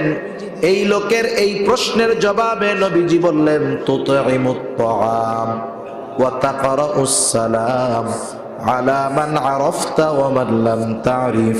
নবীজি বললেন, তুমি মানুষকে খানা খাওয়াও, আর পরিচিত অপরিচিত সবাইকে বেশি বেশি সালাম দাও। নবীজি বললেন, মানুষকে খানা খাওয়াও, কোনো স্তর বিন্যাস করেন নাই। নবীজি বলেন নাই ধনীরে খাওয়াবা না, গরিবরে খাওয়াও, মিসকিনরে খাওয়াও, এমনটা বলেন নাই। সেই জন্য মুহাদ্দিসিনে কেরাম বলেন, লোকটা ধনী হোক আর গরিব হোক, পরিচিত হোক আর অপরিচিত হোক, অসহায় হোক অথবা স্বাবলম্বী হোক, এক কথায় কোন মানুষ যদি অপর কোন মানুষকে আল্লাহর সন্তুষ্টির জন্য খানা খাওয়ায়, ফজিলত আছে না নাই? খানা খাওয়ানোর দ্বিতীয় স্তর। এখন বলেন, ওই খাবারটা যদি কোনো মিসকিনকে খাওয়ানো হয়, ফজিলত কম না বেশি? মিসকিনদের খানা খাওয়ানো বড় দামি কাজ। আল্লাহ তাআলা কোরআনুল কারীমের মধ্যে জানায় দেন, সূরা মাউন, এই সূরার মধ্যে আল্লাহ তাআলা কাফেরদের কয়েকটা মন্দ স্বভাবের কথা বর্ণনা করেন। মন্দ স্বভাবগুলোর মধ্যে একটা হলো, আল্লাহ তাআলা বলেন, ওয়ালা ইয়াহুদ্দু আলা তাআমিল মিসকিন, কাফেররা মিসকিনদেরকে খানা দেয় না। মুফাসসিরিনে কেরাম বলেন, মিসকিনদের খানা না দেওয়া এটা হলো কাফেরদের স্বভাব। এর বিপরীত মিসকিনদের খানা দেওয়া এটা হলো প্রকৃত মুমিনের স্বভাব। তাহলে মিসকিনকে খানা দেওয়া মুমিনের কাজ। এখন কথা হলো, মিসকিনদেরকে যদি খানা দেই, আখিরাতে জাহান্নাম থেকে বাঁচবো, দুনিয়ার লাভ কি? পবিত্র কোরআনুল কারীমের একটা সূরা, সূরাতুল ফাজর, এই সূরার মধ্যে আল্লাহ তাআলা মানুষের রিজিক সংকীর্ণতার কয়েকটা কারণ বর্ণনা করেন। রিজিক সংকীর্ণতার অন্যতম কারণ আল্লাহ তাআলা বলেন, ওয়ালা তাহাদ্দুনা আলা তাআমিল মিসকিন। আল্লাহ তাআলা বলেন, তোমাদের রিজিক সংকীর্ণতার অন্যতম কারণ তোমরা পরস্পর মিসকিনদেরকে খানা প্রদানে উৎসাহ দাও না। মুফাসসিরিনে কেরাম বলেন, উদ্দেশ্য হলো নিজে মিসকিনরে খানা দাও না, অপরকেও খানা দিতে উৎসাহ দাও না। এই কথার আলোকে মুফাসসিরিনে কেরাম বলেন, যেই ব্যক্তি মিসকিনদের খানা দেয়, অপরকে মিসকিনকে খানা খাওয়াইতে উৎসাহ প্রদান করে, আল্লাহ রব্বুল আলামিন ওই লোকটার রিজিক দুনিয়াতে প্রশস্ত করে দেয়। রিজিক প্রশস্তের ব্যাপারটা ভিন্ন। সম্পদ থাকলেই যে রিজিক প্রশস্ত তা না, আবার সম্পদ না থাকলেই যে রিজিক সংকীর্ণ তা না। আমাদের দেশে অনেক কোটিপতি আছে যারা ইচ্ছা করলে প্রতিদিন প্রতিবেলায় একটা উট জবাই করে খাইতে পারবে, কোনো ব্যাপার না। এমন টাকাওয়ালা আছে না নাই? আছে। এখন ওই মনে করেন এক ধনী অল্প বয়সে অসুস্থ হয়ে গেছে, ডাক্তারের কাছে গেছে টেস্ট করানোর জন্য। যারা টাকা যত বেশি, এদের মরার ভয় তত বেশি। করোনার সময় দেখেন নাই, গ্রামের মানুষ করোনারে কোনো বার্তা দেয় নাই, কিন্তু শহরের মানুষ এতটা সতর্কতা অবলম্বন করছে।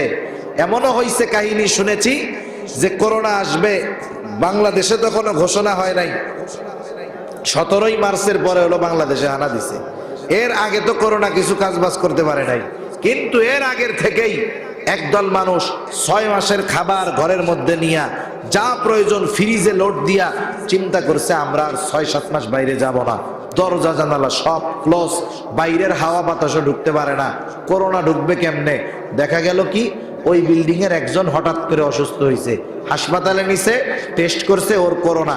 যেই বিল্ডিং এ করোনা, ওই বিল্ডিং ধরে সবাইরে টেস্ট করছে, অধিকাংশ লোকগুলোর করোনা ধরা পড়ছে। এখন চিন্তা করে দেখেন, কত সতর্কতা অবলম্বন করার পরেও তারা কাউরে ঢুকতে দেয় নাই, তারা ঘর থেকে বাইর হয় নাই, কিন্তু করোনা যে তাগই ধরছে ঠিক মতো। সেজন্য টাকাওয়ালারা অল্প অসুস্থ হইলেই ডাক্তারের কাছে দৌড়ায়। এখন গেছে, ডাক্তাররাও বুঝে এ পার্টিরে যদি 2-4 হাজার টাকার টেস্ট দেই, ও আমারে ডাক্তারই মনে করবে না। টেস্ট দিছে 1 লাখ টাকার টেস্ট। দেখবেন টাকাওয়ালারা এরকমই বলে, ভাই অমুক ডাক্তারের কাছে গেছি, আরে টেস্ট, সেই ডাক্তার কত জাস্টিফাই করার পরে আমারে ওষুধ দিছে, মানে 1 লাখ টাকার টেস্ট করাই এত 25,000 ডাক্তার খায়া বইয়া রয়েছে। কত আর তা বুঝে নেই। এখন টেস্ট করাইয়া ডাক্তারকে রিপোর্ট দেখাইতে আনছে, ডাক্তার বলে কাজ তো শেষ, কাজ শেষ। এই কথাই উনি আদামরা। কি হয়েছে ভাই? আপনার দুনিয়ার সব বড় বড় রোগ, আপনার কি রোগ? ডায়াবেটিস হাই, রক্তচাপ, হাই প্রেশার আছে, আপনার কিডনির সমস্যা, হার্টেও সমস্যা আছে।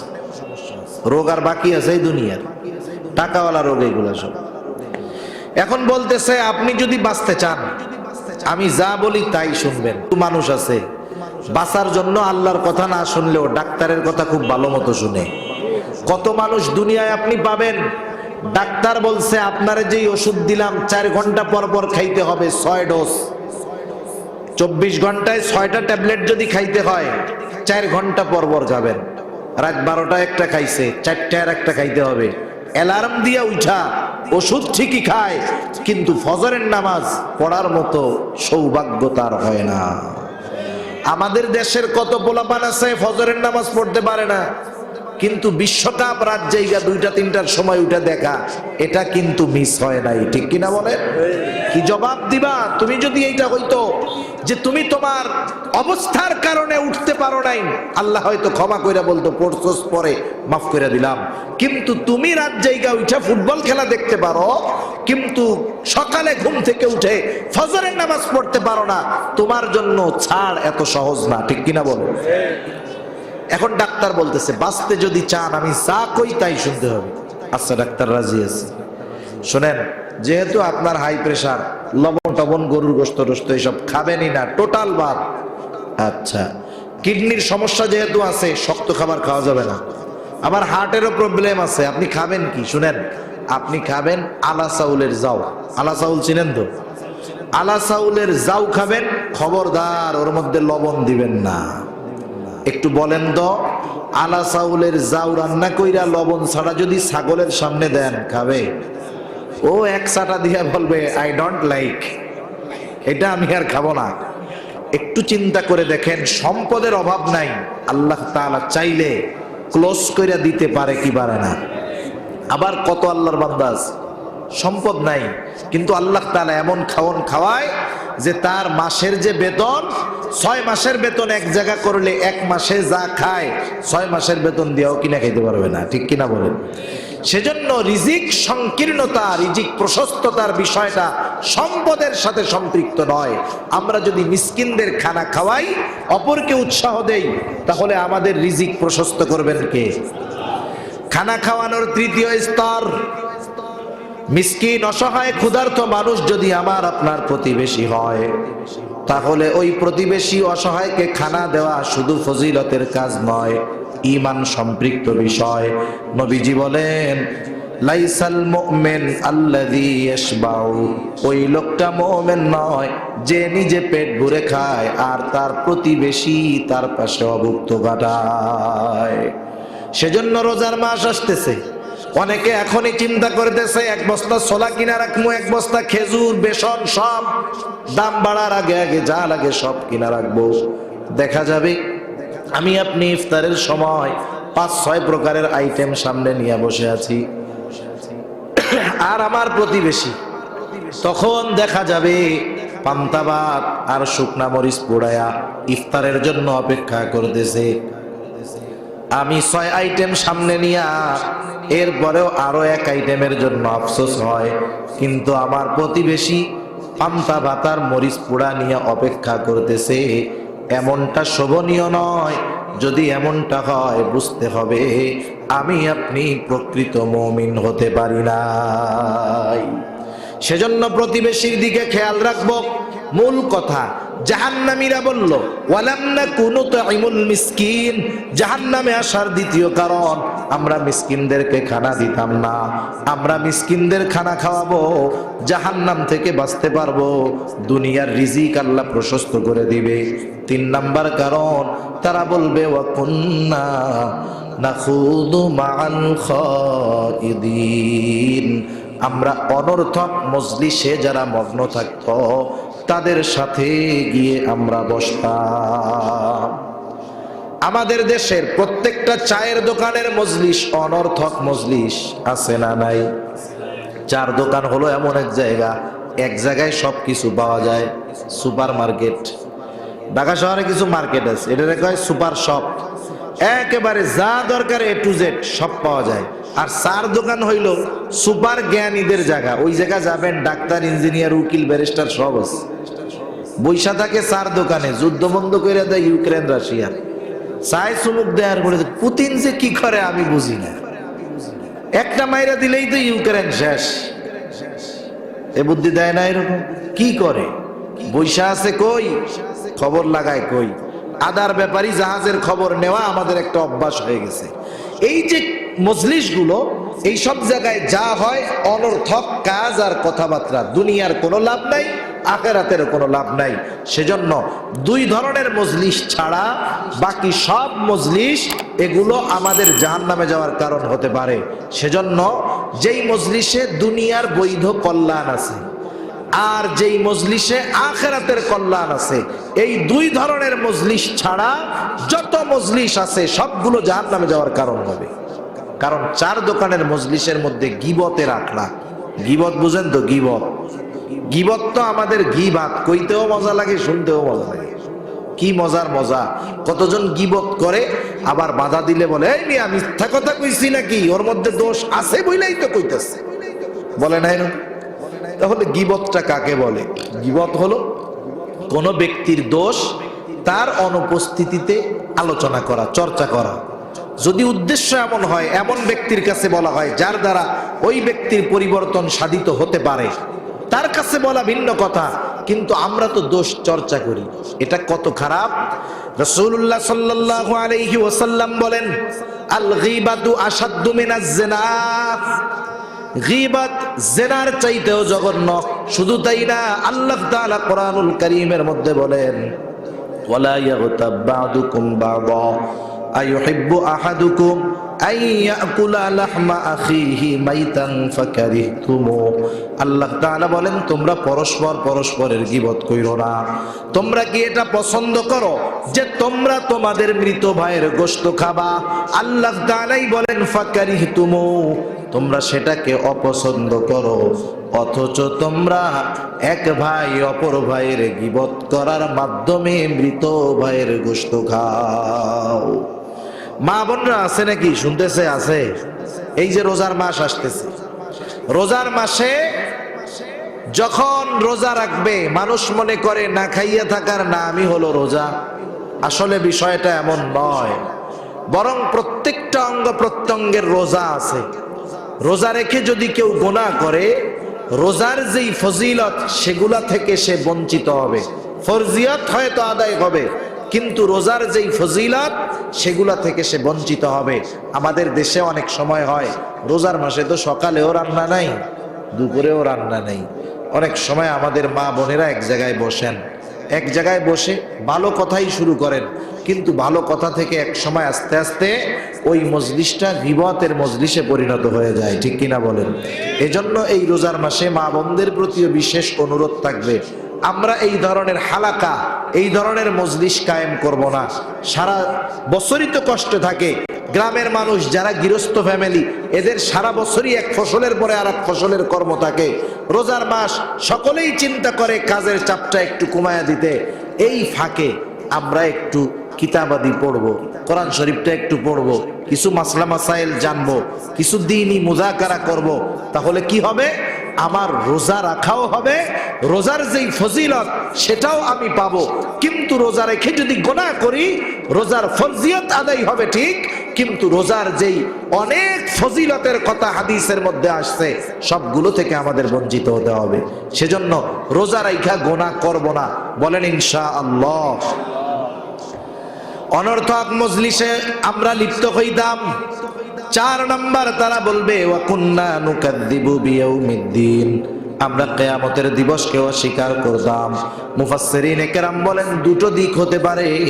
একটা হলো কিয়ামতকে অস্বীকার করা, কিয়ামত অস্বীকার করলে জাহান্নাম, কোনো সন্দেহ নাই। আর একটা হলো কিয়ামত অস্বীকার করে না, তবে কিয়ামতের ব্যাপারে উদাসীন, গাফেল, ও জাহান্নামে যাবে। অস্বীকার করলে অনন্তকাল জাহান্নামী, আর যদি গাফেল হয় তাকেও হয়তো দীর্ঘস্থায়ী জাহান্নামের মধ্যে থাকতে হবে। এইবার জাহান্নামীরা বলবে, এভাবে চলছে দুনিয়া, নামাজ পড়লাম না, মিসকিনদের খানা দিলাম না, অনর্থক মজলিসে সময় কাটায় দিলাম, আমরা কিয়ামতের ব্যাপারে উদাসীন ছিলাম, এভাবে চলছে দুনিয়া, হায়াত ফুরায় গেল। হাত্তা আতানাল ইয়াকিন, দৃঢ় সত্যের আগমন ঘটলো, অর্থাৎ মৃত্যুর আগমন ঘটলো। মারা গেলাম, তাওবা করতে পারলাম না, ভালো কাজ করতে পারলাম না, এখন আমাদের ঠিকানা হলো জাহান্নাম। তাহলে একটু চিন্তা করে দেখেন, স্পষ্টভাবে আল্লাহ তাআলা জানায় দিলেন সূরা মুদ্দাসসিরের এই আয়াতগুলোর আলোকে, জাহান্নামীরা কয় কারণে জাহান্নামী? আরো জোরে বলেন, কয় কারণে? এক নাম্বার, ওরা মুসল্লি নয়, আমরা মুসল্লি হব। দুই নাম্বার, ওরা মিসকিনদের খানা দিত না, আমরা মিসকিন অসহায়দেরকে খানা দিব। তারা অনর্থক মজলিসে বৈশা মগ্ন হতো, অনর্থক কথাবার্তায় লিপ্ত থাকতো, আমরা অনর্থক মজলিস ত্যাগ করব। চার নাম্বার, তারা কিয়ামতের ব্যাপারে অবিশ্বাসী, উদাসীন ছিল, আমরা কিয়ামতের ব্যাপারে দৃঢ় বিশ্বাসী হব। জোরে বলে ইনশাআল্লাহ, আরো জোরে ইনশাআল্লাহ। সর্বশেষ 1-2 মিনিটে কথা বলে আমি শেষ করে দিব, মূল সময় আমার শেষ।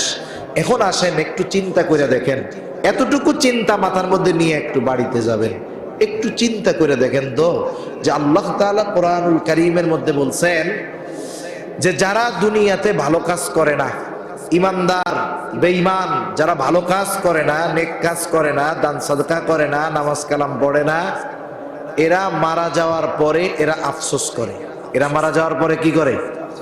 আফসোস করে। এই আফসোস আমরা কেউ দেখিও না, শুনিও না, কিন্তু যিনি দেখেন, যিনি শোনেন, তিনি কে? আল্লাহ। এখন আফসোস কি জন্য করে জানেন? আফসোস করে হায়াতের জন্য। কিসের জন্য? বলে আল্লাহ আমাদেরকে একটু সময় দিয়া দুনিয়াতে যাওয়ার একটু সুযোগ দেন। কি বলে? একটু সময় দেন আমাদের। আল্লাহ তাআলা কোরআনুল কারীমের মধ্যে বলেন, এই মানুষগুলো কি বলে? ফায়াকুলা রব্বি লাউলা আখরতানি ইলা আজালিন করিব, ও আমার রব আমাদেরকে যদি একটু অবকাশ দিতেন, একটু সময় দিতেন, আমরা যদি আবার কিছু সময়ের জন্য দুনিয়ায় যাওয়ার সুযোগ পাইতাম, ফাআসসাদদাকা ওয়া আকুম মিনাস সালিহিন, আমরা দুনিয়ায় গিয়ে আমাদের সম্পদ থেকে দান সাদকা করতাম, এত বেশি নেক আমল করতাম যে আমরা সৎ কর্মশীলদের অন্তর্ভুক্ত হয়ে যাইতাম। বলেন তো ওই মানুষগুলো মৃত্যুর পরে আল্লাহ তাআলার কাছে কিছু সময় চাইবে, কিন্তু তাদের কি সেই সময় দেওয়া হবে নাকি? ওই মরার পরে যেই সময়ের জন্য তারা আফসোস করবে, আমরা যারা বেঁচে আছি সেই মূল্যবান সম্পদ সময় আমাদের আছে না নাই? এই জন্য চিন্তা করতে হবে ভাই, যেন মরার পরে এই সময়ের জন্য আফসোস না করা লাগে। মোমবাতির মতো হলো হায়াত। মোমবাতি যেমন যখন জ্বালায় দেওয়া হয় আস্তে আস্তে ক্ষয় হয়ে যায়, এক সময় নিশ্চিহ্ন হয়ে যায়। আমি আপনি যখন মায়ের গর্ভে ছিলাম, আমাকে আপনাকে যেই দিন রূহ দেওয়া হয়েছে ওই দিন থেকে হায়াত নামক মোমবাতিটা জ্বালায় দেওয়া হয়েছে। সময় যাচ্ছে, মোমবাতি যেমন সময়ের সাথে সাথে ক্ষয় হওয়ার দিকে যায়, লয় হওয়ার দিকে যায়, সময় যত যায় আমি আপনিও মৃত্যুর দিকে ধাবিত হচ্ছি। এই চিন্তাটা বেশি বেশি কইরা দুনিয়ার এই সময়টাকে কাজে লাগাবো ইনশাআল্লাহ, যেন আমাদের মরার পরে আফসোস না করতে হয়। এজন্য আল্লাহ তাআলা বান্দার প্রতি কত মেহেরবান, একটু চিন্তা করে দেখেন। একেবারে খোলাসা ভাবে, স্পষ্ট ভাবে বান্দাদেরকে সব খবর আল্লাহ তাআলা দিয়ে দিয়েছেন এই কোরআন হাদিসের মধ্যে। এরপরেও কেন আমরা গাফেল?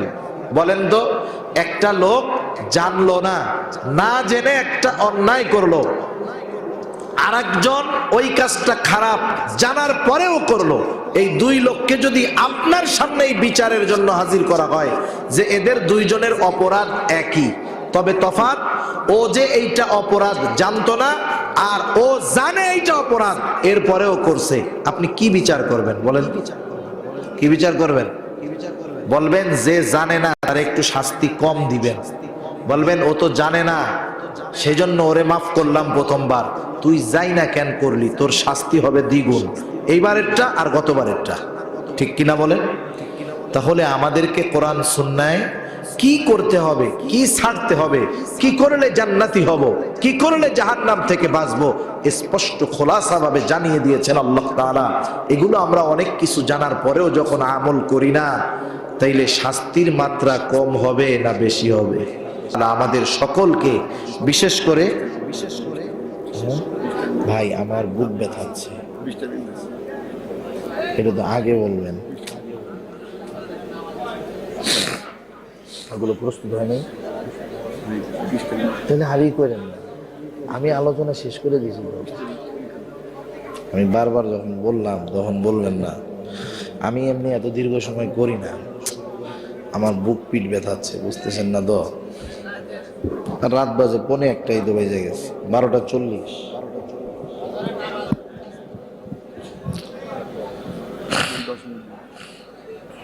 আমি কি বলবো বলেন? আমি তো একটা বিষয় নিয়ে আলোচনা করছি, আর বিষয়টা তো আমি টাইনে দিয়েছি শেষ করে, আপনি বুঝতেছেন না।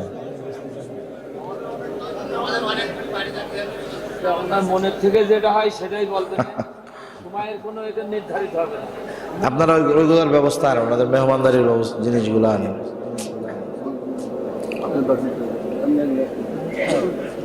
যাই হোক, মূল বিষয়গুলো হলো সময়ের মূল্যায়নটা, এটা বোঝা।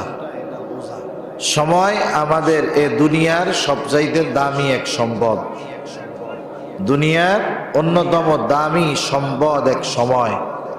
এখন সুযোগ আছে, সময় আছে, আমরা এই সুযোগ এবং সময়গুলোকে নেকে ভালো কাজে পরিণত করার চেষ্টা করব।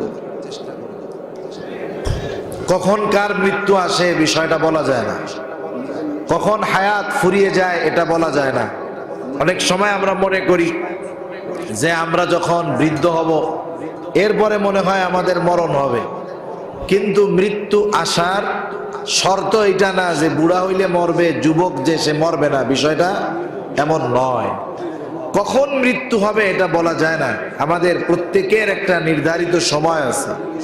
যখন আমি আপনি মায়ের গর্ভে ছিলাম, আল্লাহ সুবহানাহু ওয়া তাআলা যখন ফেরেশতাকে পাঠিয়ে দিয়েছে যে ওই রূহ আমার আপনার মধ্যে যখন ফুঁকে দেওয়া হয়েছে, ওই সময় আমার আপনার দেহের সাথে এই রূহ কতদিন থাকবে এই বিষয়টা আল্লাহ তাআলা নির্ধারিত করে দিয়েছেন। সেজন্য আমাদের প্রত্যেকের একটা নির্ধারিত সময় আছে। সেই সময় যখন উপস্থিত হবে, আমি আপনি যদি সুস্থ থাকি, বাঁচার কোনো উপায় নাই। ওই সময় যতক্ষণ না আসবে, আমি আপনি যতই অসুস্থ হই, ওইটা আমাদের মরণ হবে না। এটা কতদিন আগে দেখলাম যে আরব দেশের এক যুবরাজ, এক প্রিন্স রাজপুত্র 18 বছর ধরে কোমায় আছে, 17 না 18 বছর লাইফ সাপোর্টে লাগানো। এই 17-18 বছর সে না একটা কথা বলছে, না একবার চোখ খুলছে, না একবার নড়াচড়া করছে, এক অবস্থায় বিছানার উপরে একইভাবে আছে। তাকে পাইপের মাধ্যমে তরল খাবার খাওয়ানো হয়, প্রস্রাব পায়খানা সে পাইপ লাইনের মাধ্যমে করে, একভাবে আছে। 18 বছর বেঁচে আছে, মারা যায় নাই, একটু বাকি মরতে। এত অসুস্থতার পরেও আল্লাহ তাআলা তাকে বাঁচায় রাখছেন, কারণ হলো তার হায়াত এখনো ফুরায় নাই। আপনারা দেখছেন না, শোনেন নাই, এই যে তুরস্কের ভূমিকম্পে 10 দিন পরেও সুস্থ সুস্থ মানুষকে উদ্ধার করা হয়েছে। 10 দিন কোথায় ধ্বংসস্তূপের কত নিচে, যেখানে বাতাস পৌঁছানো কঠিন, খাবার পৌঁছানো কঠিন, হায়াত আছে, আল্লাহ তাআলা ওই জায়গায় বাঁচায় রাখছে। গর্ভবতী মহিলা, ভূমিকম্পে তার গর্ভপাত হয়ে গেছে, মহিলা পরিবারের সব মারা গেছে, কিন্তু ওই সদ্য ভূমিষ্ঠ ওই ছোট বাচ্চা ভূমিষ্ঠ হয়েছে মাত্র, মার দুধ পর্যন্ত পান করতে পারে নাই, অথচ ওই বাচ্চাটাকেও বাঁচায় রাখছে কে? সেজন্য হায়াত এক জটিল দামি জিনিস। থাকতে এর মূল্যায়ন আমরা যদি না বুঝি, যখন থাকবে না দাম বুঝবো, কিন্তু করার কিছু আমাদের থাকবে না। সেজন্য হায়াত আছে। যুবক ভাই যারা আছেন, তরুণ যারা আছেন, অনেকে মনে করে যৌবনকাল এটা মনে হয় গুনাহ করার টাইম। অনেক অভিভাবক আমার জানা আছে এরকম, তার ছেলে যুবক মানুষ অপরাধ করছে, তিনি নামাজি মানুষ, মসজিদে আছেন, মসজিদ কমিটির দায়িত্বেও আছেন। ওনার কাছে একদল মানুষ এসে ওনার সন্তানের ওই অপরাধের ব্যাপারে অভিযোগ দিয়েছে যে আপনার ছেলে এই কাজটা করছে। এক্ষেত্রে বাবার দায়িত্ব কি? বাবার দায়িত্ব হলো ওই সন্তানকে শাসন করা, ঠিক কিনা? উপস্থিত মানুষের সামনে উনি কি জবাব দিলেন জানেন? বলে, আরে যৌবনকালে এটা একটু কইরাই থাকে, আমরাও কত করছি। ওনার ছেলের ব্যাপারে অভিযোগ দেওয়া হলো, উনি কি বললেন? যৌবনকালে এটা করেই থাকে, আমরাও কত করছি। এর দ্বারা কি হলো? উনি ওনার ওই সন্তানকে এই কাজে বাধা না দিয়ে আরো কেমন যেন উৎসাহী করলেন।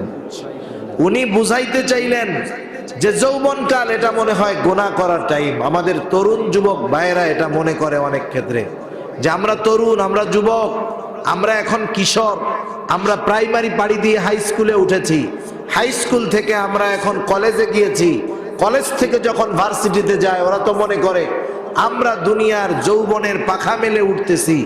হায় হায়, ইসলাম বিদ্বেষীরা তরুণ, কিশোর, যুবকদেরকে টার্গেট করে তাদের চরিত্র ধ্বংসের মিশনে নামছে। অথচ দেখেন ইসলাম যৌবনকালের ব্যাপারে কতটা গুরুত্ব দেয়। কিয়ামতের দিন প্রত্যেকটা মানুষকে 5টা করে প্রশ্ন করা হবে। কয়টা প্রশ্ন? 5 প্রশ্ন। যারা নাবালক তাদের অবস্থা ভিন্ন। 5 প্রশ্নের মধ্যে সবচাইতে গুরুত্বপূর্ণ প্রশ্ন হলো তুমি তোমার যৌবনকাল কিভাবে অতিবাহিত করছো। স্পেশাল প্রশ্ন যে তুমি তোমার যৌবনকাল কিভাবে অতিবাহিত করেছো। শুধু তাই না, রাসূল আকরাম সাল্লাল্লাহু আলাইহি ওয়াসাল্লাম যৌবনকালের ইবাদতের গুরুত্ব বোঝাতে গিয়ে বলেন, হাসরের দিন, কিয়ামতের দিন 9,30,00,000 মাইল দূরের ওই সূর্যটা মানুষের একেবারে নিকটে থাকবে। এত দূরে সূর্য, তাই এই গরমের সময় কি তাপ, আর যখন একেবারে কাছে থাকবে কি অবস্থা হবে। নবীজি সাল্লাল্লাহু আলাইহি ওয়াসাল্লাম বলেন, কোথাও কোনো ছায়া থাকবে না আরশের ছায়া ছাড়া। নবীজি বলেন ওই আরশের ছায়ায় 7 শ্রেণীর মানুষ স্থান পাবে। কয় শ্রেণীর মানুষ? 7 শ্রেণীর মানুষ। এর মধ্যে এক শ্রেণীর মানুষ হলো ওই যুবক যে তার যৌবনকাল ইবাদতের মাধ্যমে অতিবাহিত করেছে। ওই যুবক আরশের ছায়ায় পাবে। এই ধরনের হাদিস দ্বারা এটাই বোঝা যায় যে ইসলাম আমাদেরকে সুস্থ থাকা অবস্থায় যৌবনের ইবাদতের ব্যাপারে উদ্বুদ্ধ করে, আর ইসলাম বিদ্বেষীরা আমাদের যৌবনকালকে এনজয়ের টাইম মনে করার জন্য আমাদের উদ্বুদ্ধ করে, ঠিক কিনা বলেন? আচ্ছা দেখেন তো, অনেকে আছেন সরকারি চাকরি করেন, 18, 19, 20 বছর বয়সে সরকারি চাকরি হলো, 63 বছর বয়সে আপনি রিটায়ারমেন্টে আসলেন। এই যে আপনার জীবনের সবচাইতে গুরুত্বপূর্ণ 40টা বছর আপনি গভর্নমেন্টকে সার্ভিস দিয়েছেন। 62 বছর বয়সে যখন আপনি বাড়ি আসছেন আপনি অকেজো, এটাই বাস্তবতা। এই 62-40 বছর আপনি যথাযথভাবে দায়িত্ব পালন করলেন বিদায় আপনার চাকরি যখন শেষ, গভর্নমেন্ট আপনাকে আশাহত করে নাই, টেনশনে রাখে নাই, আপনার চিন্তা করা লাগে নাই যে চাকরি শেষ করে এই 62 বছর বয়সে বাড়ি গিয়ে আমি কি খাবো। টেনশন করা লাগছে? আপনি আসার সময় আপনাকে এককালীন মোটা অঙ্কের একটা টাকা দিয়েছে, আবার প্রতি মাসে মাসে পেনশনের ব্যবস্থা করছে। আপনি হয়তো চিন্তা করতেন যে আমার তো স্ত্রী আছে, আমি মারা গেলে আমার বউ কি করবে। গভর্নমেন্ট কেমন যেন বলে দিচ্ছে, চিন্তা কইরো না, তুমি মরার পরে তোমার বউ এই ফ্যাসিলিটি পাবে। আপনার ছেলে একটা প্রতিবন্ধী আছে, আপনি চিন্তা করেন সবগুলো তো যেমন তেমন, ও কি করবে। কেমন যেন গভর্নমেন্ট বলতেছে টেনশন কইরো না, তুমি থাকবা না, তোমার স্ত্রী থাকবে না, তোমার এই ফ্যাসিলিটি তোমার ওই প্রতিবন্ধী সন্তানকে দেওয়া হবে। একটু চিন্তা করে দেখেন তো, দুনিয়ার একজন রাষ্ট্রপ্রধানের বা এক গভর্নমেন্টের দায়িত্ব যথাযথভাবে পালন করার পর জীবনের শেষ সময় এসে সে আশাহত করে না, আগে চাকরি কইরা বেতন পাইতো, শেষ সময় চাকরি ছাড়া বেতন দেয়, ঠিক কিনা? এজন্য কোন ব্যক্তি যদি যৌবনকালে ইবাদত করে, সুস্থ অবস্থায় সে যেই ইবাদতগুলো করে, সে যদি কখনো অসুস্থ হয়ে যায়, এই সুস্থতাকালীন যেই ইবাদতগুলো করত অতিরিক্ত, অসুস্থতার সময় ইবাদত না করলেও আল্লাহ তাআলা সুস্থতার সময়ের সমপরিমাণ সওয়াব তার আমলনামায় দিয়ে দেয়। সুবহানাল্লাহ। এজন্য আমি যে কথাটা বোঝাতে চাইলাম যে এখন আমরা সুস্থ আছি, হায়াতটা বড় দামি, সময়টা বড় দামি। এখন যদি কাজে লাগাই তাইলে পরে আর আফসোস করতে হবে না। আল্লাহ তাআলা আমাদের সবাইকে সময়ের দাম, সময়ের মূল্য বোঝার তৌফিক দান করুন। সকলে বলি আমিন, আরো জোরে বলি আমিন। দোয়া হয়ে যাবে। এখন আপনারা একটু মেহরবানি করে কাতার ধরে বসবে, একটু লাইনটা সোজা করে বসি, জিকিরের সাথে সাথে আউট কথা না বলি, আমরা একটু লাইন ধরে বসি যাতে আপনাদের কাছে মেহমানদারির এগুলা পৌঁছাতে একটু সুবিধা হয়। লা ইলাহা ইল্লাল্লাহ,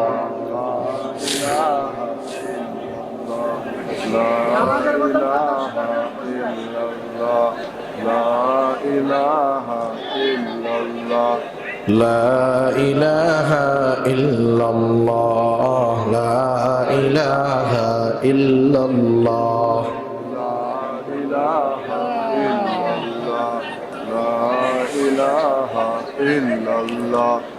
লা ইলাহা ইল্লাল্লাহ, লা ইলাহা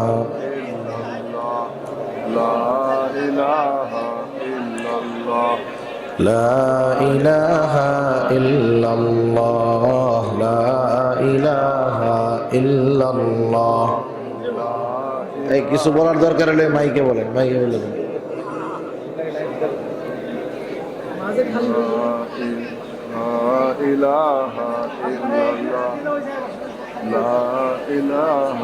ইল্লাল্লাহ, লা ইলাহা ইল্লাল্লাহ, লা ইলাহা লা ইলাহা ইল্লাল্লাহ, লা ইলাহা ইল্লাল্লাহ, লা ইলাহা ইল্লাল্লাহ, লা ইলাহা লা ইলাহা ইল্লাল্লাহ, লা ইলাহা ইল্লাল্লাহ। দেওয়া শুরু করছে। আমরা সবাই দুরূদ শরীফ পাঠ করি। আল্লাহুম্মা সাল্লি আলা মুহাম্মদ ওয়া আলা আলি মুহাম্মাদিন কামা সাল্লাইতা আলা ইব্রাহিম ওয়া আলা আলি ইব্রাহিম ইন্নাকা হামিদুম মাজিদ। আল্লাহুম্মা বারিক আলা মুহাম্মাদিন ওয়া আলা আলি মুহাম্মাদিন কামা বারাকতা আলা ইব্রাহিম وعلى آل إبراهيم إنك حميد مجيد. الحمد لله رب العالمين والعاقبة للمتقين والصلاة والسلام على خير خلقه محمد وعلى آله وأصحابه أجمعين. ربنا ظلمنا أنفسنا وإن لم تغفر لنا وترحمنا لنكونن من الخاسرين.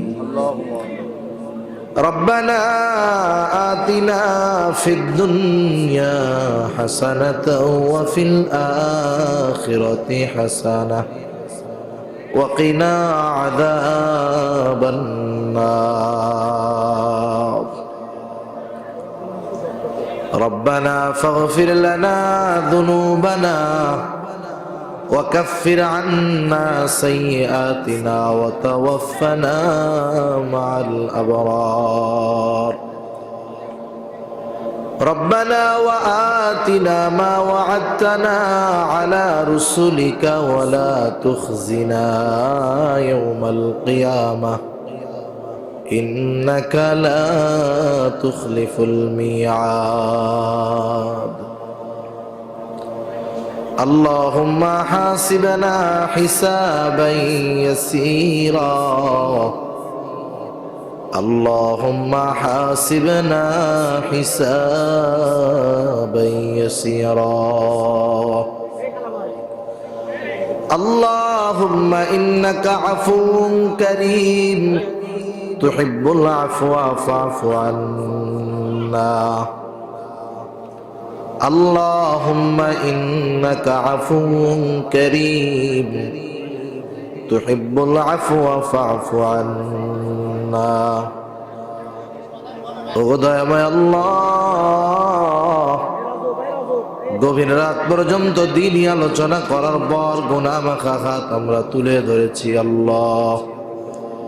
আয় আল্লাহ, রাত যত গভীর হয় দুনিয়ার মানুষের দরজাগুলো বন্ধ হয়ে যায়, আর রাত যত গভীর হয় আপনার রহমতের দুয়ার তত উন্মোচিত হয়। আয় আল্লাহ, আমরা গুনাহগার, আপনি তো গফফার।